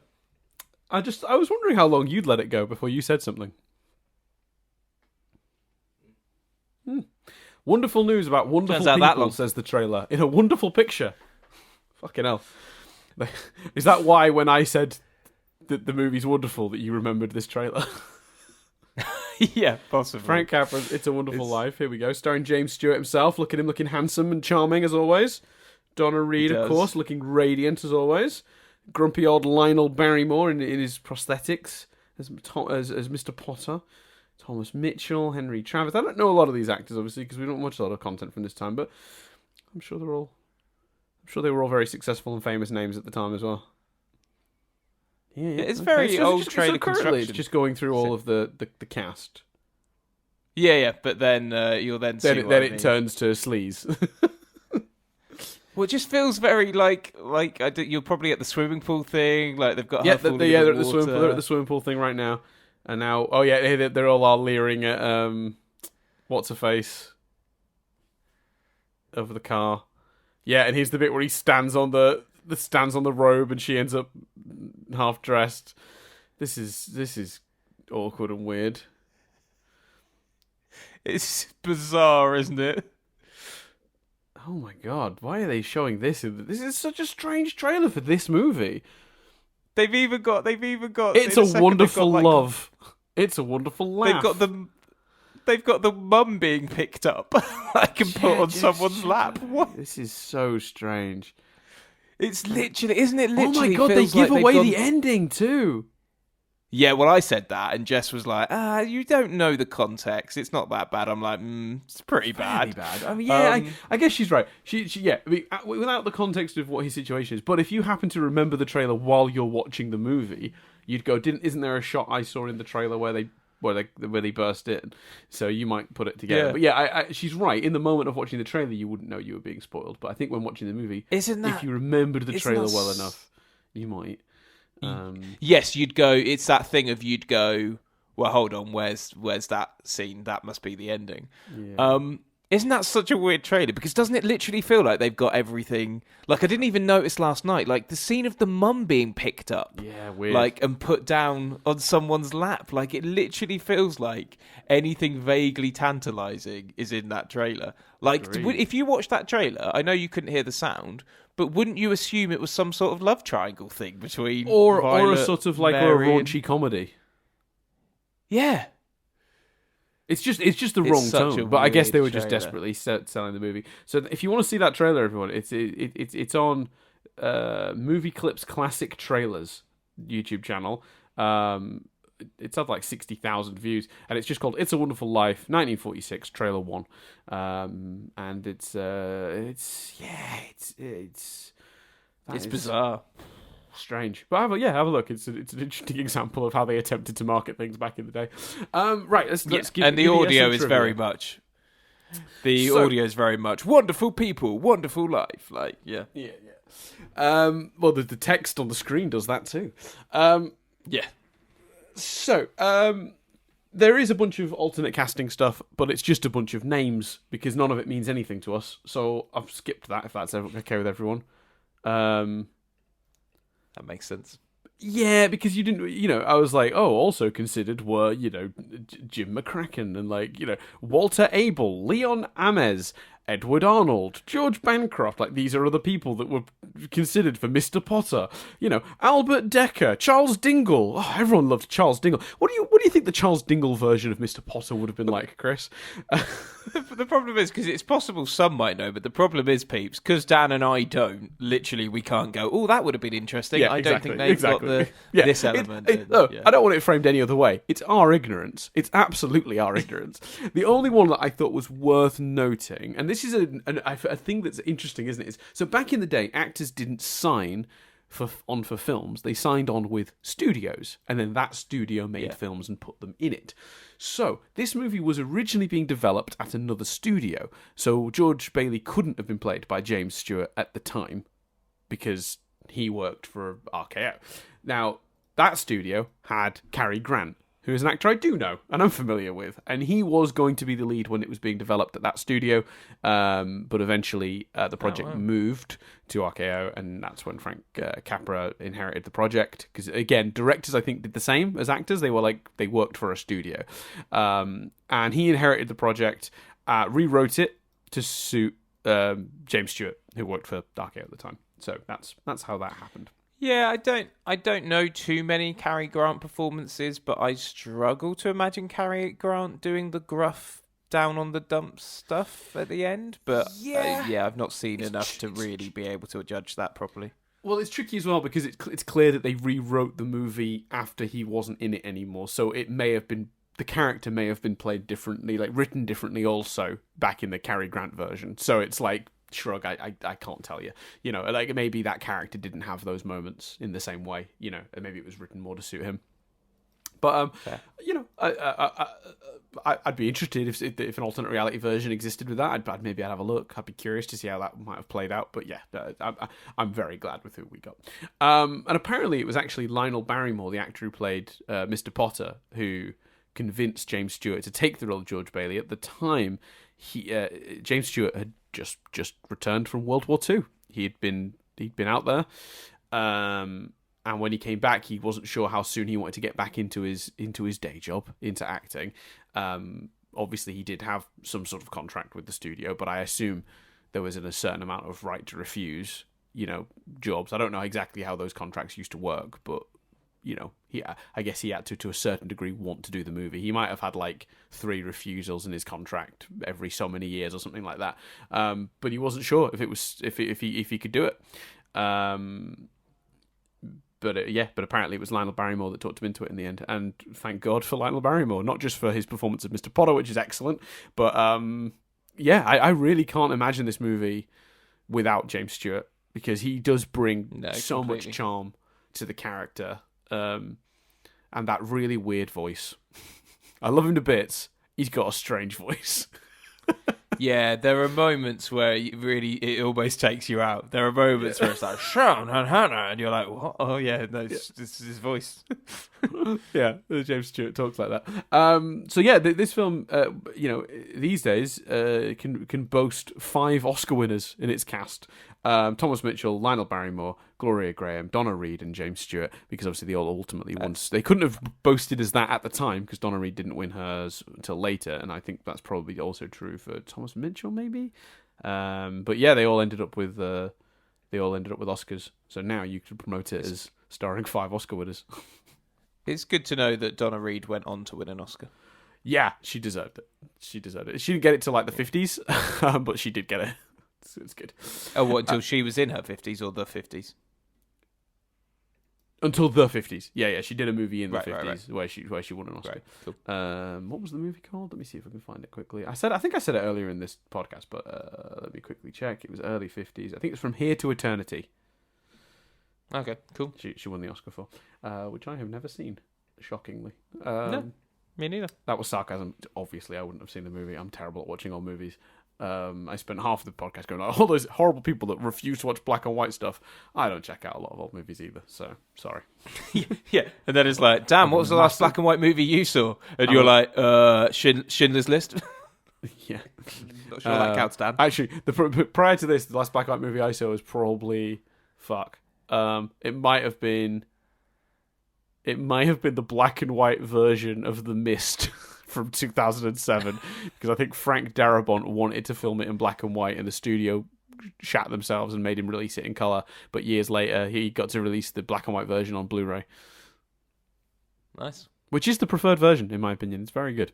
It's a great movie. Anyway, the scene that required Donna Reed to throw a rock through a window of the Granville house, the plan was for a marksman that they hired to shoot the window on cue with a gun.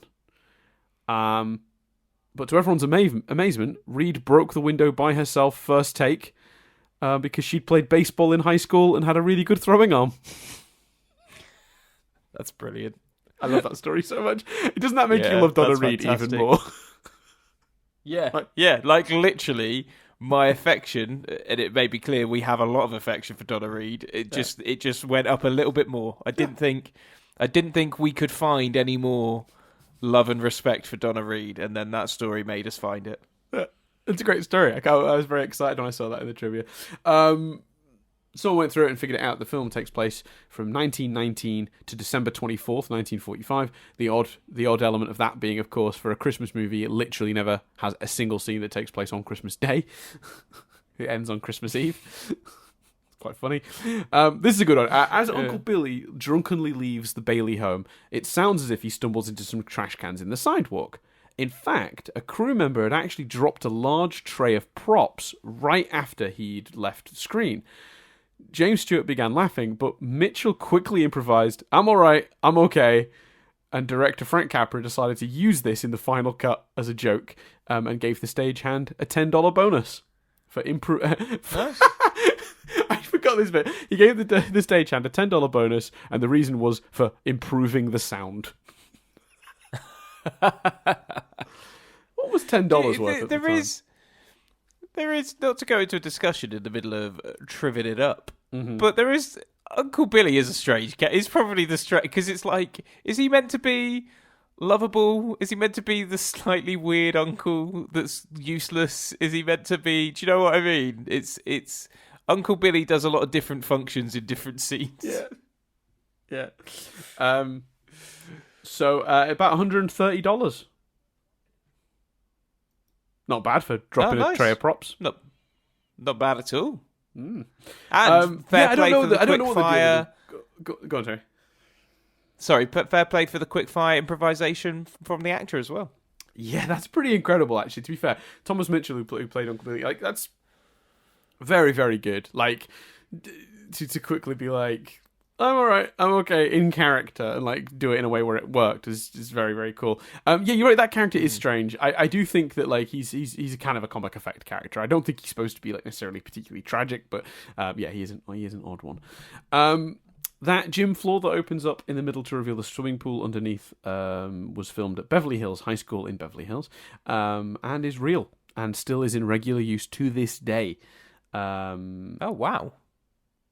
They actually filmed they used the same gymnasium and the same moving floor in a high school dance scene in a film called Whatever It Takes, 54 years later in the year 2000.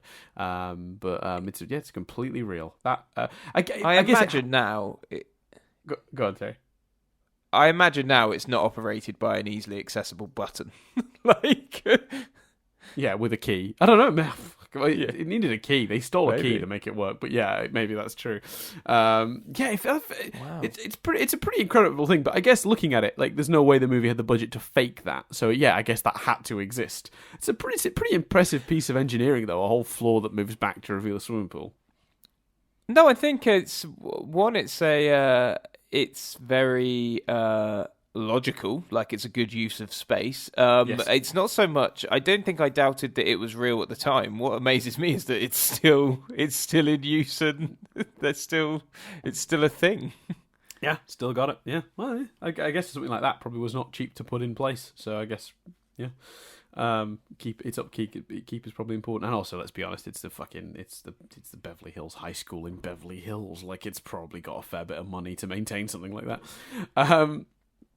And I imagine there's an element of I don't know if America are buildings have sort of I don't know if something being listed and protected is a thing elsewhere like it is in the UK, but maybe that's a good point. Maybe it's because it was used in the movie. You've got to kind of preserve it.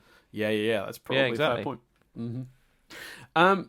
So James Stewart was apparently very nervous about doing the sort of the first kiss scene, the scene when they're on the phone, because it would have been his first on-screen kiss since his return to Hollywood from war.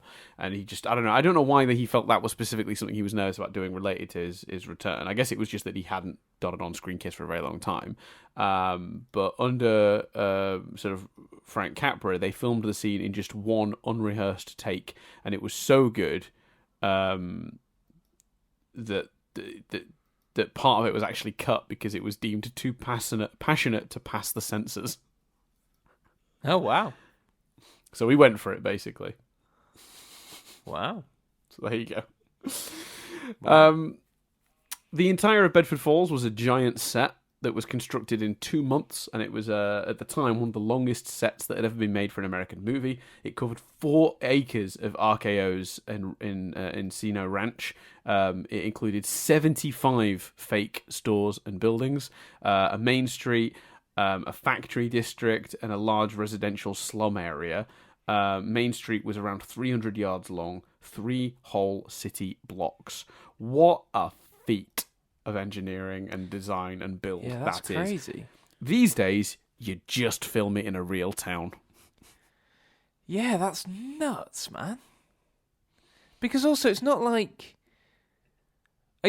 we see Bailey Park shitloads. It's not like we see the town shitloads. Do you know what I mean? That's a lot of effort. I respect the shit out of them for being like, we're just going to take this huge amount of land, build a fucking whole city, like town on it, and then film a bunch of stuff. Like, we'll have the peace and quiet and the privacy to do it in our own time. But still, the cost of that alone, I can't imagine. No.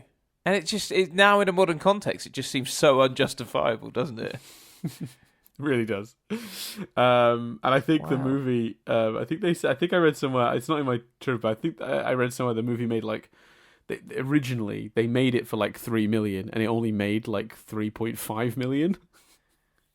So it wasn't exactly a very profitable movie at the time either. It obviously over time became a classic, but yeah, in its immediate release it wasn't particularly popular. So while filming the scene in which George prays in the bar, James Stewart became so overcome that he actually started to sob. Now, this wasn't in the script, and Frank Capra later, in editing, reframed the shot and blew it up to get closer, to get right in on his face to show that. And if you look at it now, even in the high definition release that I watched it on, that shot is still blurrier than the rest of the movie because he blew it up so much to get the close up. Because it wasn't shot in a close up; it was shot in a wide. And a couple of shots later, we do go to the wide it was taken from because the camera was left in that one position. So you can see how wide the original shot was, and it's a reasonable distance from him. So they really did have to zoom it in to get the close up of his sobbing, and it's brilliant. So yeah, that's why that shot looks quite grainy compared to the rest of the film. I thought that was pretty interesting. Yeah, and a great performance. Oh yeah, I mean, yeah, he's so good at this movie. Sam makes a fortune in plastics while Harry becomes an engineer at his father-in-law's glass factory, Both of these careers came out of director Frank Capra's own education in chemical engineering. He himself was actually unable to find a job with that background, and like George Bailey, had considered himself a failure for many years before finding filmmaking. So I think that's nice. He included when he obviously had a bit of a.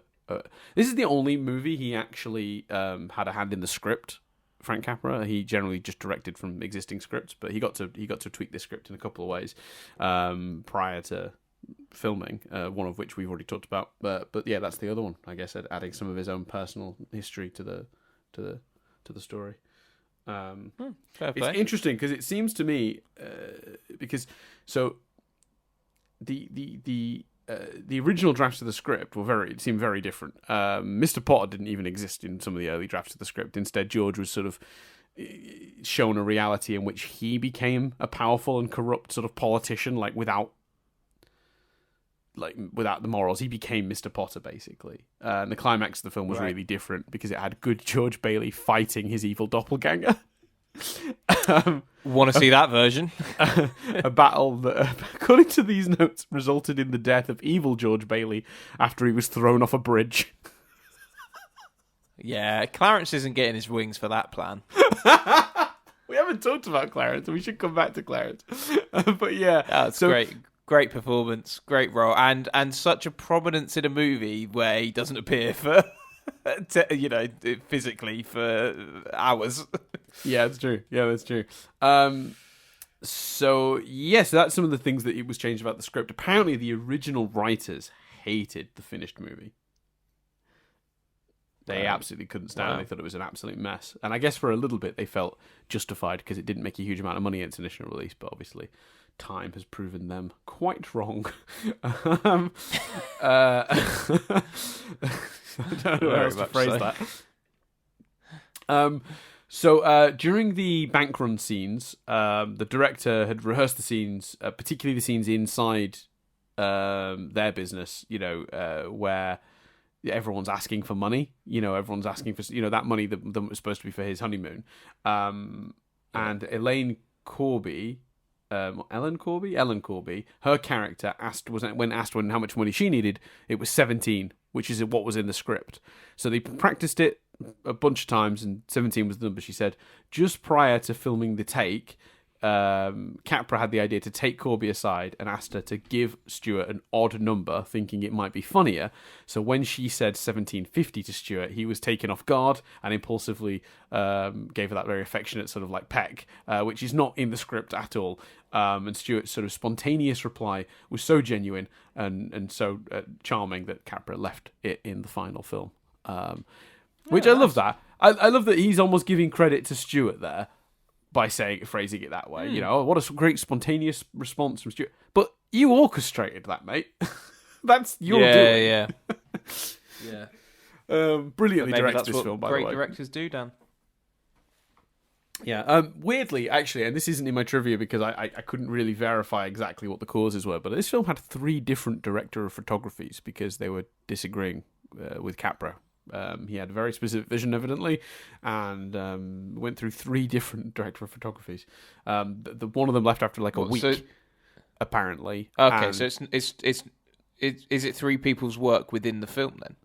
Well, so it's 2 people's work within the film, from what I can tell. But it sounds like the first person was let go after a week, and they reshot the stuff that person had shot. So that person really just clearly didn't gel with what Capra wanted. And the second one, I don't know exactly when the shift happened. So it seems like it was much further into production when they couldn't have gone back and shot everything. So again, I assume from that it's 2 people's work in the finished product.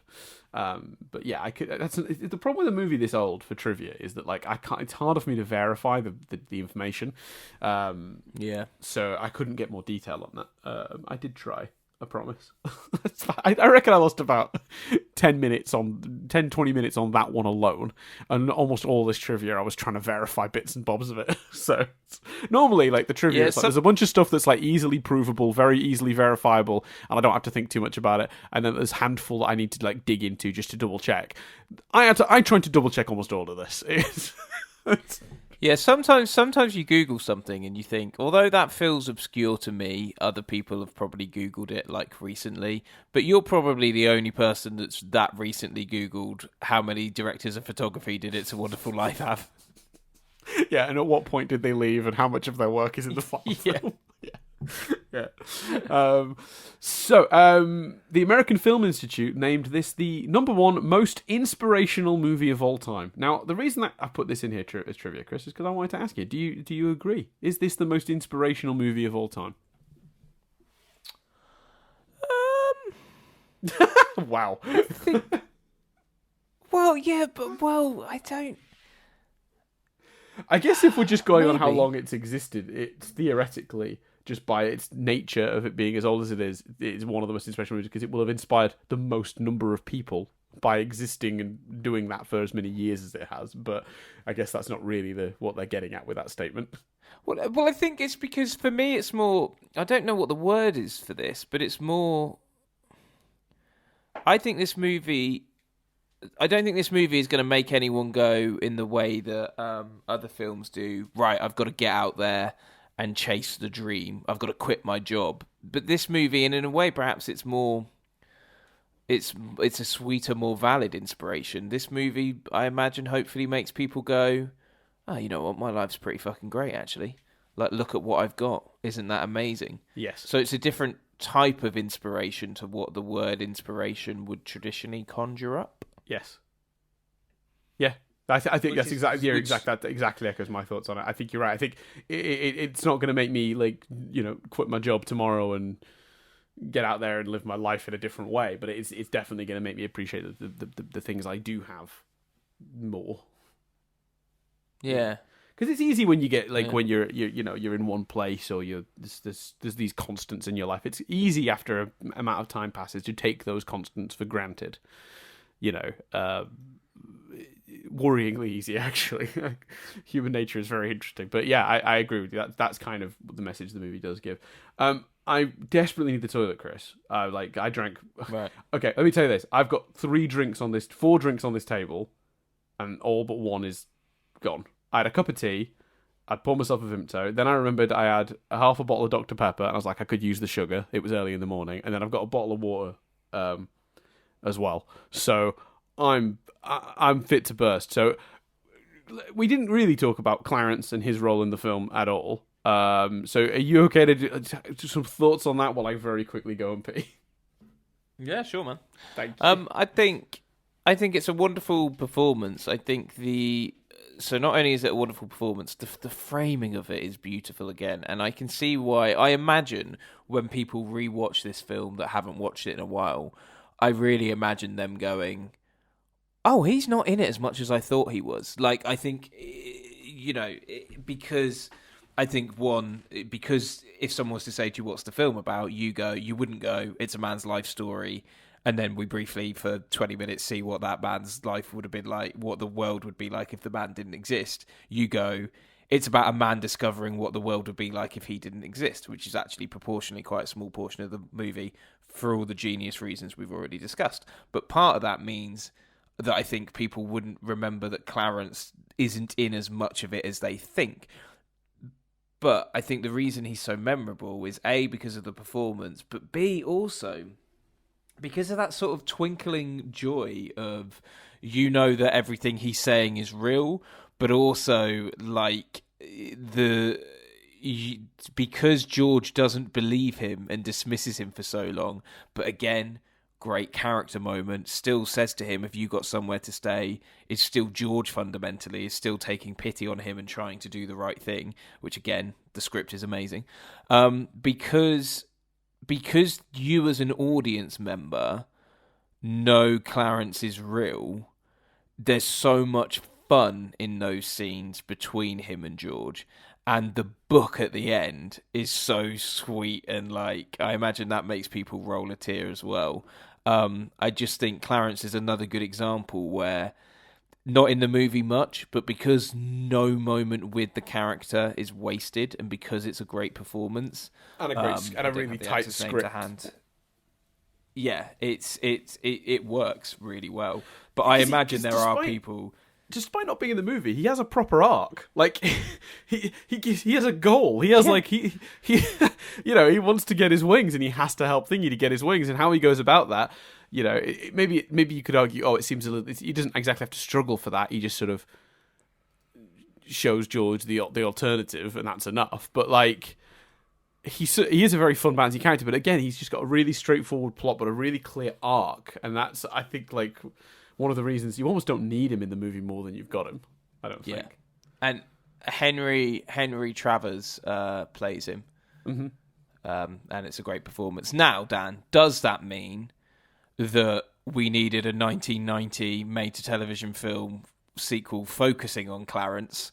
No, we didn't need that. No, there is a movie just called Clarence, as Chris pointed out. It's not in my trivia, but I did see it when I was doing my research, and it's just Clarence helping someone else. The tagline is one of the most on-the-nose taglines I've ever seen in my life. It is. I don't know what this is, but I'm so excited. What's the tagline? Are you ready? I am. Are you well, my body is ready. It doesn't seem to be. So there's two taglines on the box, right? One's not that bad. One's a comedy that's heaven sent, which is actually quite good. That's quite a good tagline. Yeah, that's a great. The other one, Dan. Now, if you want to really tell someone what the movie's about, you go with this. The angel from It's a Wonderful Life is back. Fucking brilliant. Absolutely brilliant. I assume based on the year, it's a different actor. Sadly, yeah, it's Robert Carradine. Oh, Robert Carradine. Okay, yeah, cool. That's actually good casting. Actually know. Although he's a very different looking man. They've not cast someone who looks a bit like Clarence does in this movie. Wait, just in the 90s, Robert Carradine. That's a handsome man. Am I not wrong? I mean, you've got the poster up. Yeah, you should look at the poster. He's a stud. He's got like a Rob Lowe vibe, right? That's my memory of what he looks like. And you know what? The film is set in December 1980. Yeah, and the film is set in December 1989. I mean, I guess angels age backwards, maybe, but yeah.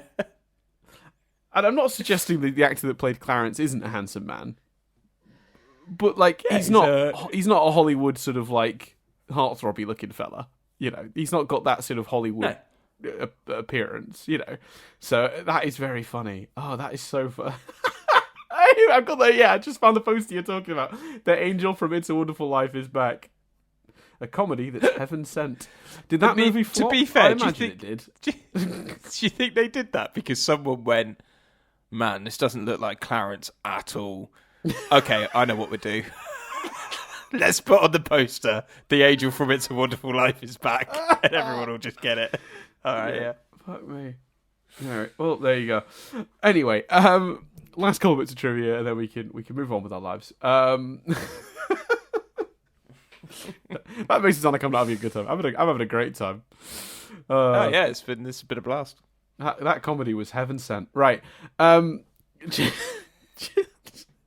James Stewart gets to play George Bailey from the ages of 21 to 30. No, I'm sorry. No, I'm sorry, Dad. Let's go back. The character completes their arc. What is that film? What is the sequel possibly about? Well, in this poster, he's got wings, so... Right, so it's just him... Right, the only continuing character from the original film is that I can't believe they're touting this as a sequel. Is the guardian angel Clarence played here? The plot is very similar to that of the 1946 film with Kate Trotter playing Rachel Logan, the human who needs Clarence's assistant. Okay, sure. Right, okay. So yeah, it's literally verbatim. I've got to watch that at some point. Yeah, how long's this one? I bet it's fucking awful. This one is... It's not even on the Wikipedia. I mean, that's the only description of the plot. It's only 87 minutes. I wonder if it's on YouTube. Carry on. I might pick it.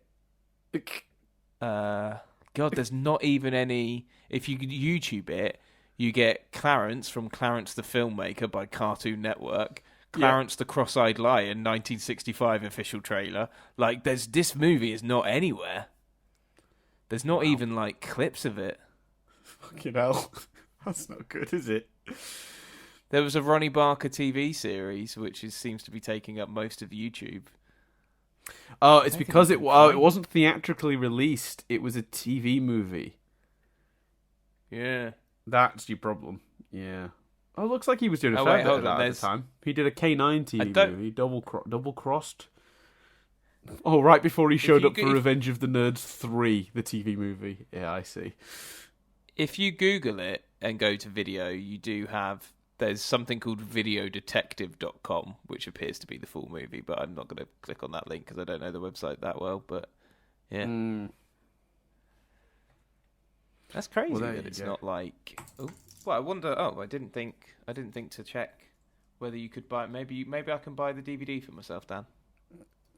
If you do, we're going to have to do a special bonus episode of this where you review it. I'm not sitting through it, but if you want to, we can do that. That's great. No, I'm on board. You can't. You can pitch the movie to me and try and convince me to watch it. Oh, it's currently unavailable on Prime.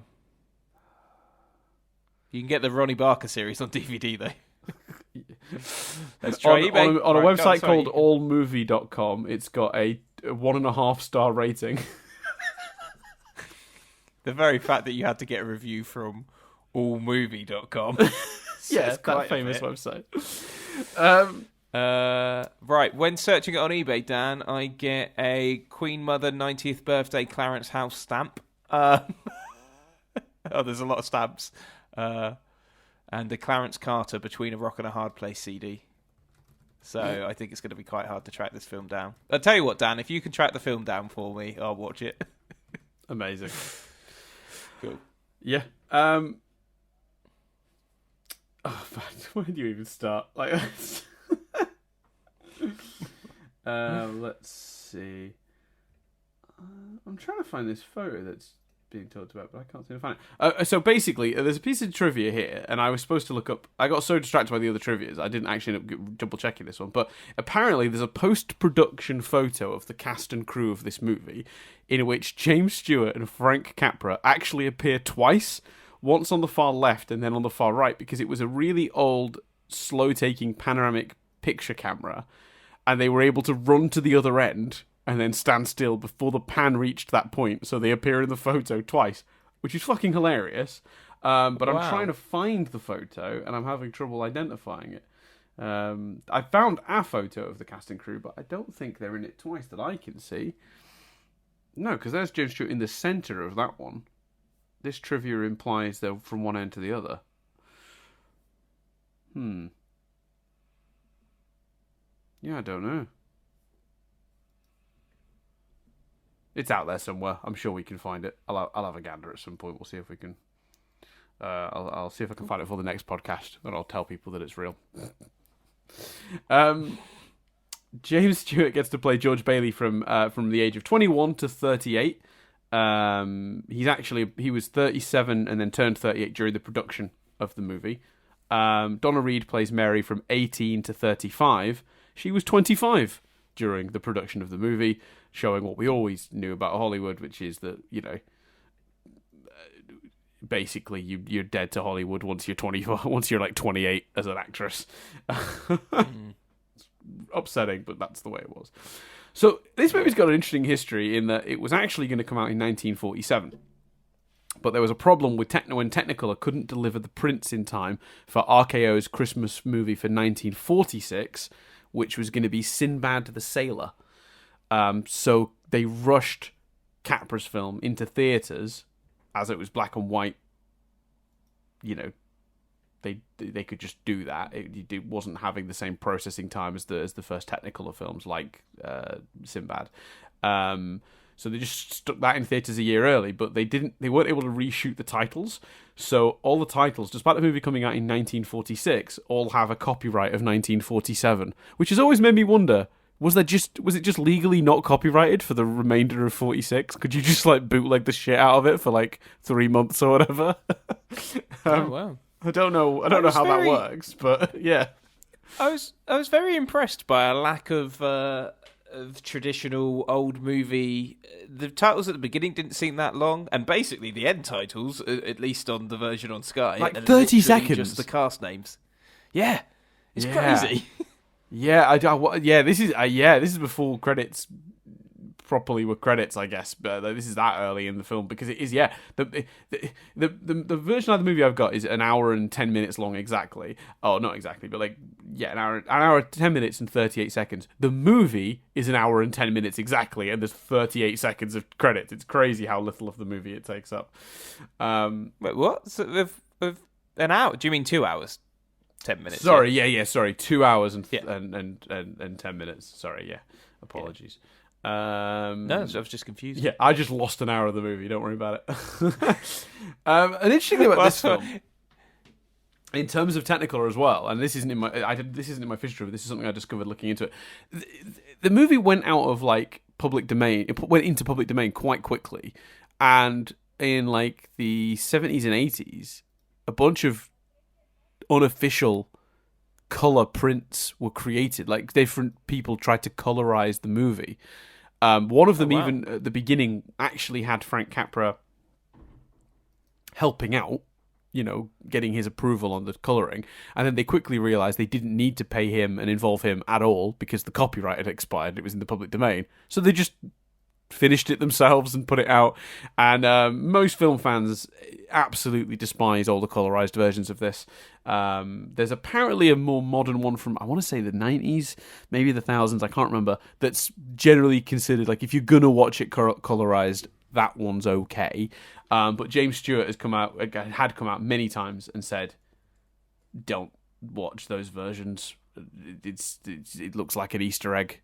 Like, it's just it's not right. It's not the way it should be watched, and I think that's right. The black and white version should be the version you watch. I'm just having a look now, and yeah, it's not. I just think it's actually that sometimes with black and white movies, it's not the fact that they're in black and white; it's the fact that they're inherently a different tone and slower. I don't think that applies to this movie, so I just don't see any reason to put it in colour. Yeah, because I think that's the thing, isn't it? It's like black and white, really, the issue with black and white isn't that people actually have a problem with the lack of colour. The issue people have is that they generally attribute black and white films to older films that had a different approach, as you said, a bit slower maybe, and that's what people are actually reacting to. But this movie, as we've said, doesn't have any of those problems, so like, no, the colouring, the lack of colour doesn't really make a difference. Like, the version I'm looking at is also really inconsistent. Like, there's scenes where like skin tone changes. Like, I had to flick through a few clips as well, and I was like, oh god, no, I don't, never, please. So yeah, I probably won't ever watch that. But you know what? If that's your thing, if you'd like to see that exists, I guess. And if you're going to do it, it's the version I mentioned from, I think I want to say the 90s, but I didn't actually put that in my trivia. I just remembered it because we were talking about Technicolor. Anyway, so this is one of my favourite ones. This is insane, Chris. FBI, the FBI, the Federal Bureau of Investigation, investigated this film. The agents who had viewed the film determined it to be communist propaganda because the story depicts a capitalist banker as the villain. Further, the FBI claimed in an actual report that they made, what a waste of their fucking time and effort this was, but they had determined the two screenwriters had very close links to known communists. And on one occasion in the recent past, had lived with known communists and had been observed eating lunch with known communists. God. The matter was referred to... That is nuts. Yeah, in the House Un-American Activities Committee in an attempt to ban the movie as being subversive. However, the committee took no action and allowed the film to remain being screened across the country. I think that says a lot about where America, and maybe the world, was at that point in time. Yeah, definitely. Absolutely, it does. Amazing. So it's time, Chris. It's time for our world-famous segment. Cars Exist.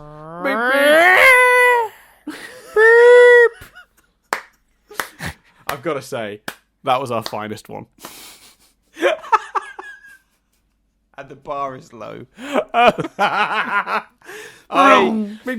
Cars Exist. Let's do it. Moments like that, I imagine the audience go, "Oh, that that sort of laughter and enjoyment can't be real. Nope, fucking love it every time. Yeah. Every time. I feel like I'm never going to get bored of Cars Exist. But hey, maybe one day I will. So the car that George Bailey drives in this is actually quite... I actually like this one because he has the car throughout the whole movie. It's the car he drives from the first time we see him, like with a car in his like young age, and he carries it right through over like a 20-year period. It's a 1917 Dodge Brothers Touring, and by the time we get to the 40s, obviously that's a very old car. But that's part of the plot, because there's a bit where one of the neighbours has a new car and his car door keeps getting stuck. And, you know, it's like the bit in the house that keeps falling off on the railing, you know, on the way in. It's like a thing that's irking him, that if he had more money and his life was maybe different, he might have a better car or whatever. It's one of those weird little superficial things that when people are having bad days, they think of. Like the stump on the stair banister is yeah, exactly to the same effect. Yeah, exactly. So yeah, but it's the fact that it's a 1917 Dodge Brothers Touring really adds to that, I think, because when you actually realise, because obviously from our perspective as modern viewers, like I can't tell. Well, you can a little bit tell the difference if you actually were to like. I suppose if I showed them to you, you could take a good guess which was a more modern car and which one wasn't. But you know, a 1917 car versus what many cars that are used towards the end of the film, like even the taxi he gets in, you know, they're all like, you know, from the early 40s, you know, they're like 20-30 year difference, like in some of the car models and stuff. So it's the idea that his car is an old car is like part of the plot, and I imagine would have been a little bit clearer to viewers at the time who would have recognized the older model. The same way that if you did a movie now and you had a car from like, you know, the 90s, you'd know. You know what I mean? So yeah, I just think that's a really cool thing because it's also like a story point. So there you go. Cars Exist. Yeah, that's great. Beep beep. Nice. And does thus end beep beep? Does thus end the trivia? And thus ends the trivia. So we're at that lovely point. So I hope first of all, hope everyone's having a nice Christmas. Yes, Merry Christmas. Merry Christmas to all. And to all a good night. But yeah, I hope you're having a good time. We've got one more Christmas movie to do. We'll come to that in a second. I'm going to ask Chris. Chris is going to be choosing. We're going to see what he's selecting for it. But I just want to say first, yeah, thank you everyone for listening. We've got one more episode in this series. Then there's going to be a little gap, and then we're going to be coming back with some analysing Avatar, which we're very excited to get back to. But I just want to thank everyone who's stuck with us through this series of Rewind Reviews. It was a bit of a strange series in terms of the movies we chose. It was a slightly less predictable series, maybe, but I think that was fun. I really enjoyed, you know, getting to review. I mean, Christ. I mean, you look at that list. Fuck me. All About Steve, Beetlejuice, Dumb and Dumber, Wayne's World, Memento. What a fucking hodgepodge this was. I love it. Yeah, it was a bit. Yeah, that, especially when you're like Dumb and Dumber, Wayne's World, Memento. But that was a very deliberate. Yeah, a deliberate turn in the other direction. But yeah, no, I just want to thank everyone who's listened to us so far. Obviously, you can support us in all the usual places. You can go Patreon and stuff if you want to give us money. But otherwise, just keep listening. We really appreciate it. This is probably our least popular podcast that we do, but we have such fun doing it that it's just not going anywhere. So we appreciate the people who do support and listen to this. And the reason I'm saying this now, not at the top of the podcast, is the people who've gotten right to the end. You're the real heroes. Yeah, I mean, absolutely. Yeah. So with that said, you're Chris, the real champions. Where are we going next? Yeah. Well, I think it's because the thing is, the question essentially, Dan, is what Christmas film do we pair with It's a Wonderful Life? And I think thematically, tonally, the answer to that is very obvious. Die Hard. You know what? That sounds like a joke, but I think you're right. No, I wanted something. I knew before even watching It's a Wonderful Life. Yeah. I knew I had to do a modern. I knew it should be a modern film. So we went to the 80s, 30 years ago. Yes, but modern in comparison to 1946. Sure. Still 40 years after the last one. Yeah. So I knew. I do. Imagine And if you also, could time travel. I reckon I'd go back to well, I wouldn't need to go back to the 80s, but I'd go back to the 40s and bring Die Hard with me and just blow everyone's minds.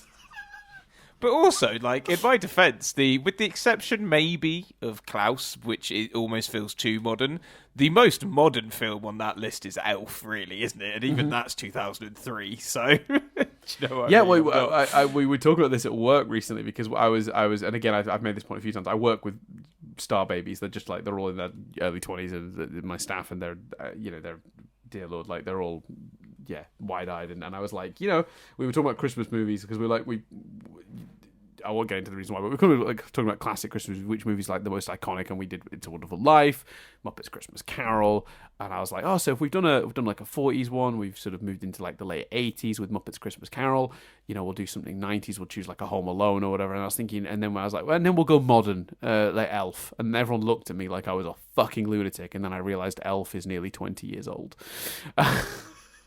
Exactly, yeah. So I think...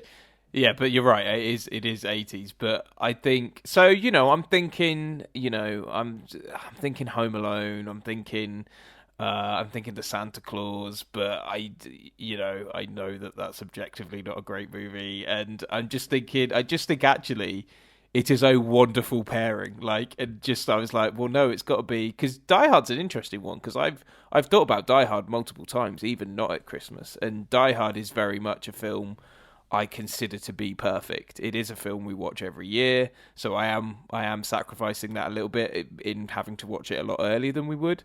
But doesn't it just feel, you say it and you go, oh, that's a joke, but then you think about it more and you go, no, that does feel like the perfect film to pair with It's a Wonderful Life. Yeah, no, I think you're right, because I think also it's like it's another one of those movies that's like you go, well, it's a Christmas movie. Some people debate whether it's a Christmas movie. The people who think it isn't a Christmas movie are wrong, categorically wrong. But I think also, though, it's one of those movies as well that's like it's sort of like iconically Christmas without actually being very overtly Christmas. So you look at a movie, and I'm not comparing any of these because obviously two of them are like Christmas classics, and one is like a kind of almost like a jokey choice, which we watched last year, Jingle All the Way. That movie is fucking just lathered with Christmas. Every scene, it's fucking Santas and lights and snow and Christmas iconography. I think It's a Wonderful Life and Die Hard do share both the distinction of being Christmas movies with minimal Christmas. Yes, and actually partly being Christmas movies because of the feelings they conjure up at the end. Right. Yeah. So I 100% agree. 100% agree. So yeah, I'm pumped. I'm very excited. Yeah, I am too. I think that's a really good choice. I'm pretty excited. Yeah. Nice. Nadia will be happy you chose that too, because we watch that every year also, and she'll be happy for another. But does a part of you go, oh, that does mean we're watching it about 4 weeks earlier than we would? But yeah, but I think of all of them, that's the one I think you can most do that with, because again, its involvement with Christmas is like, it's not like the warm fuzzy Christmassy movie. It's a Christmas movie for sure, but it's not a warm fuzzy one. So I those are the movies you kind of go, oh, I wish I could watch that at Christmas. Whereas Die Hard, I feel like, yeah, I'd watch Die Hard year round. Yeah, that's to be fair, you're absolutely right. I think the very first time I properly watched Die Hard, it was like July, August, and it was fine. Yeah. So I think of all the movies you could have chose, that's like, yeah, that would have been. But I think you have chosen the perfect wine to go with our dinner, Chris. Yes, yeah, absolutely. So there we go. That's what's happening next week. Great. I'm very much looking forward to watching that. So thanks everyone again for listening. Come back next week for Die Hard, and then in January we're going to be back on analysing Avatar, and then so that be a bit of a gap in Rewind reviews before we come back for the next series. In the meantime, you like what we do, obviously the YouTube channel, bunch of stuff on there. Stephen University over Analysing the Garden Wall. You can listen to our main podcast, Nothing But Static, where we review new TV shows. When we're recording this, we're sort of looking at doing like Dope Sick and Cowboy Bebop and the Shrink Next Door for our next episode. That episode will be out by the time you hear this at Christmas. It'll have been out by about a month, so there'll be other stuff as well. So yeah, absolutely. Feel free to check that out if you like television. I guess. Yeah, absolutely. Yeah. It's worth a listen.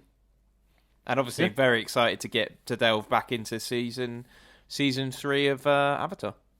Yes, very excited about that. And if you want to hear episodes of this early, either analysing Avatar or Rewind reviews, then go over and give us as little as $1 a month on the Patreon. That helps us out, supports the server cost, but also does the does that brilliant thing of giving you access to episodes 1 week early, and also gives you the option to ask us a question, which we might answer on analyze, or we should answer, or will answer. Oh God, I'll get the phrasing right eventually, which we'd answer on analysing Avatar, and give you a little shout out. So go for it. Also, if you want to support us in a way that isn't financial, you can go review us on one of the various platforms that allow that.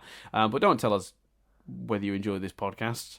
Tell us what your rewind review is. Like, what film have you either gone back to and it's not held up, or a film you still love ubiquitously, regardless of time passing. Like it just remains a constant in your life. The movies you're nostalgic for. Tell us about that instead. That'd be fun. That's I would much rather read that than people going, "It's a really good podcast." And as much as we appreciate you guys giving us compliments, I'm just I'd rather read about what movies you want to watch and as your rewind reviews. More interesting. That's fair. Am I right in saying, Dan, that Avatar Series 3 is a slightly shorter series, so we'll get back to rewind reviews quicker than we have in the past? Yes and no. So according to Netflix it is, but in reality it isn't, because the last episode is 4 episodes strapped together. So right, okay, fine. And I suspect we're probably going to end up having to split that podcast into 4 parts. So as well, if they aired as individual episodes, then absolutely we should. Netflix. Well, I think they aired over a week, but I think they aired as individual episodes, or at least 2 and 2. But so the current date I've got down for Rewind Reviews returning, where is it? June 7th of June. Cool, nice. Look forward to it there. So check out Avatar, check out Nothing But Static, and most of all, I've been Chris Billingham. I've been Dan Dillon. And this review has been Rewound.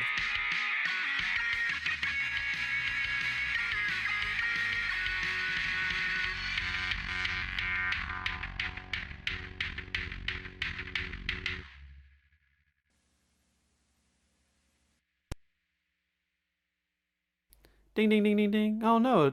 No. Oh, yes, an angel just got his wings.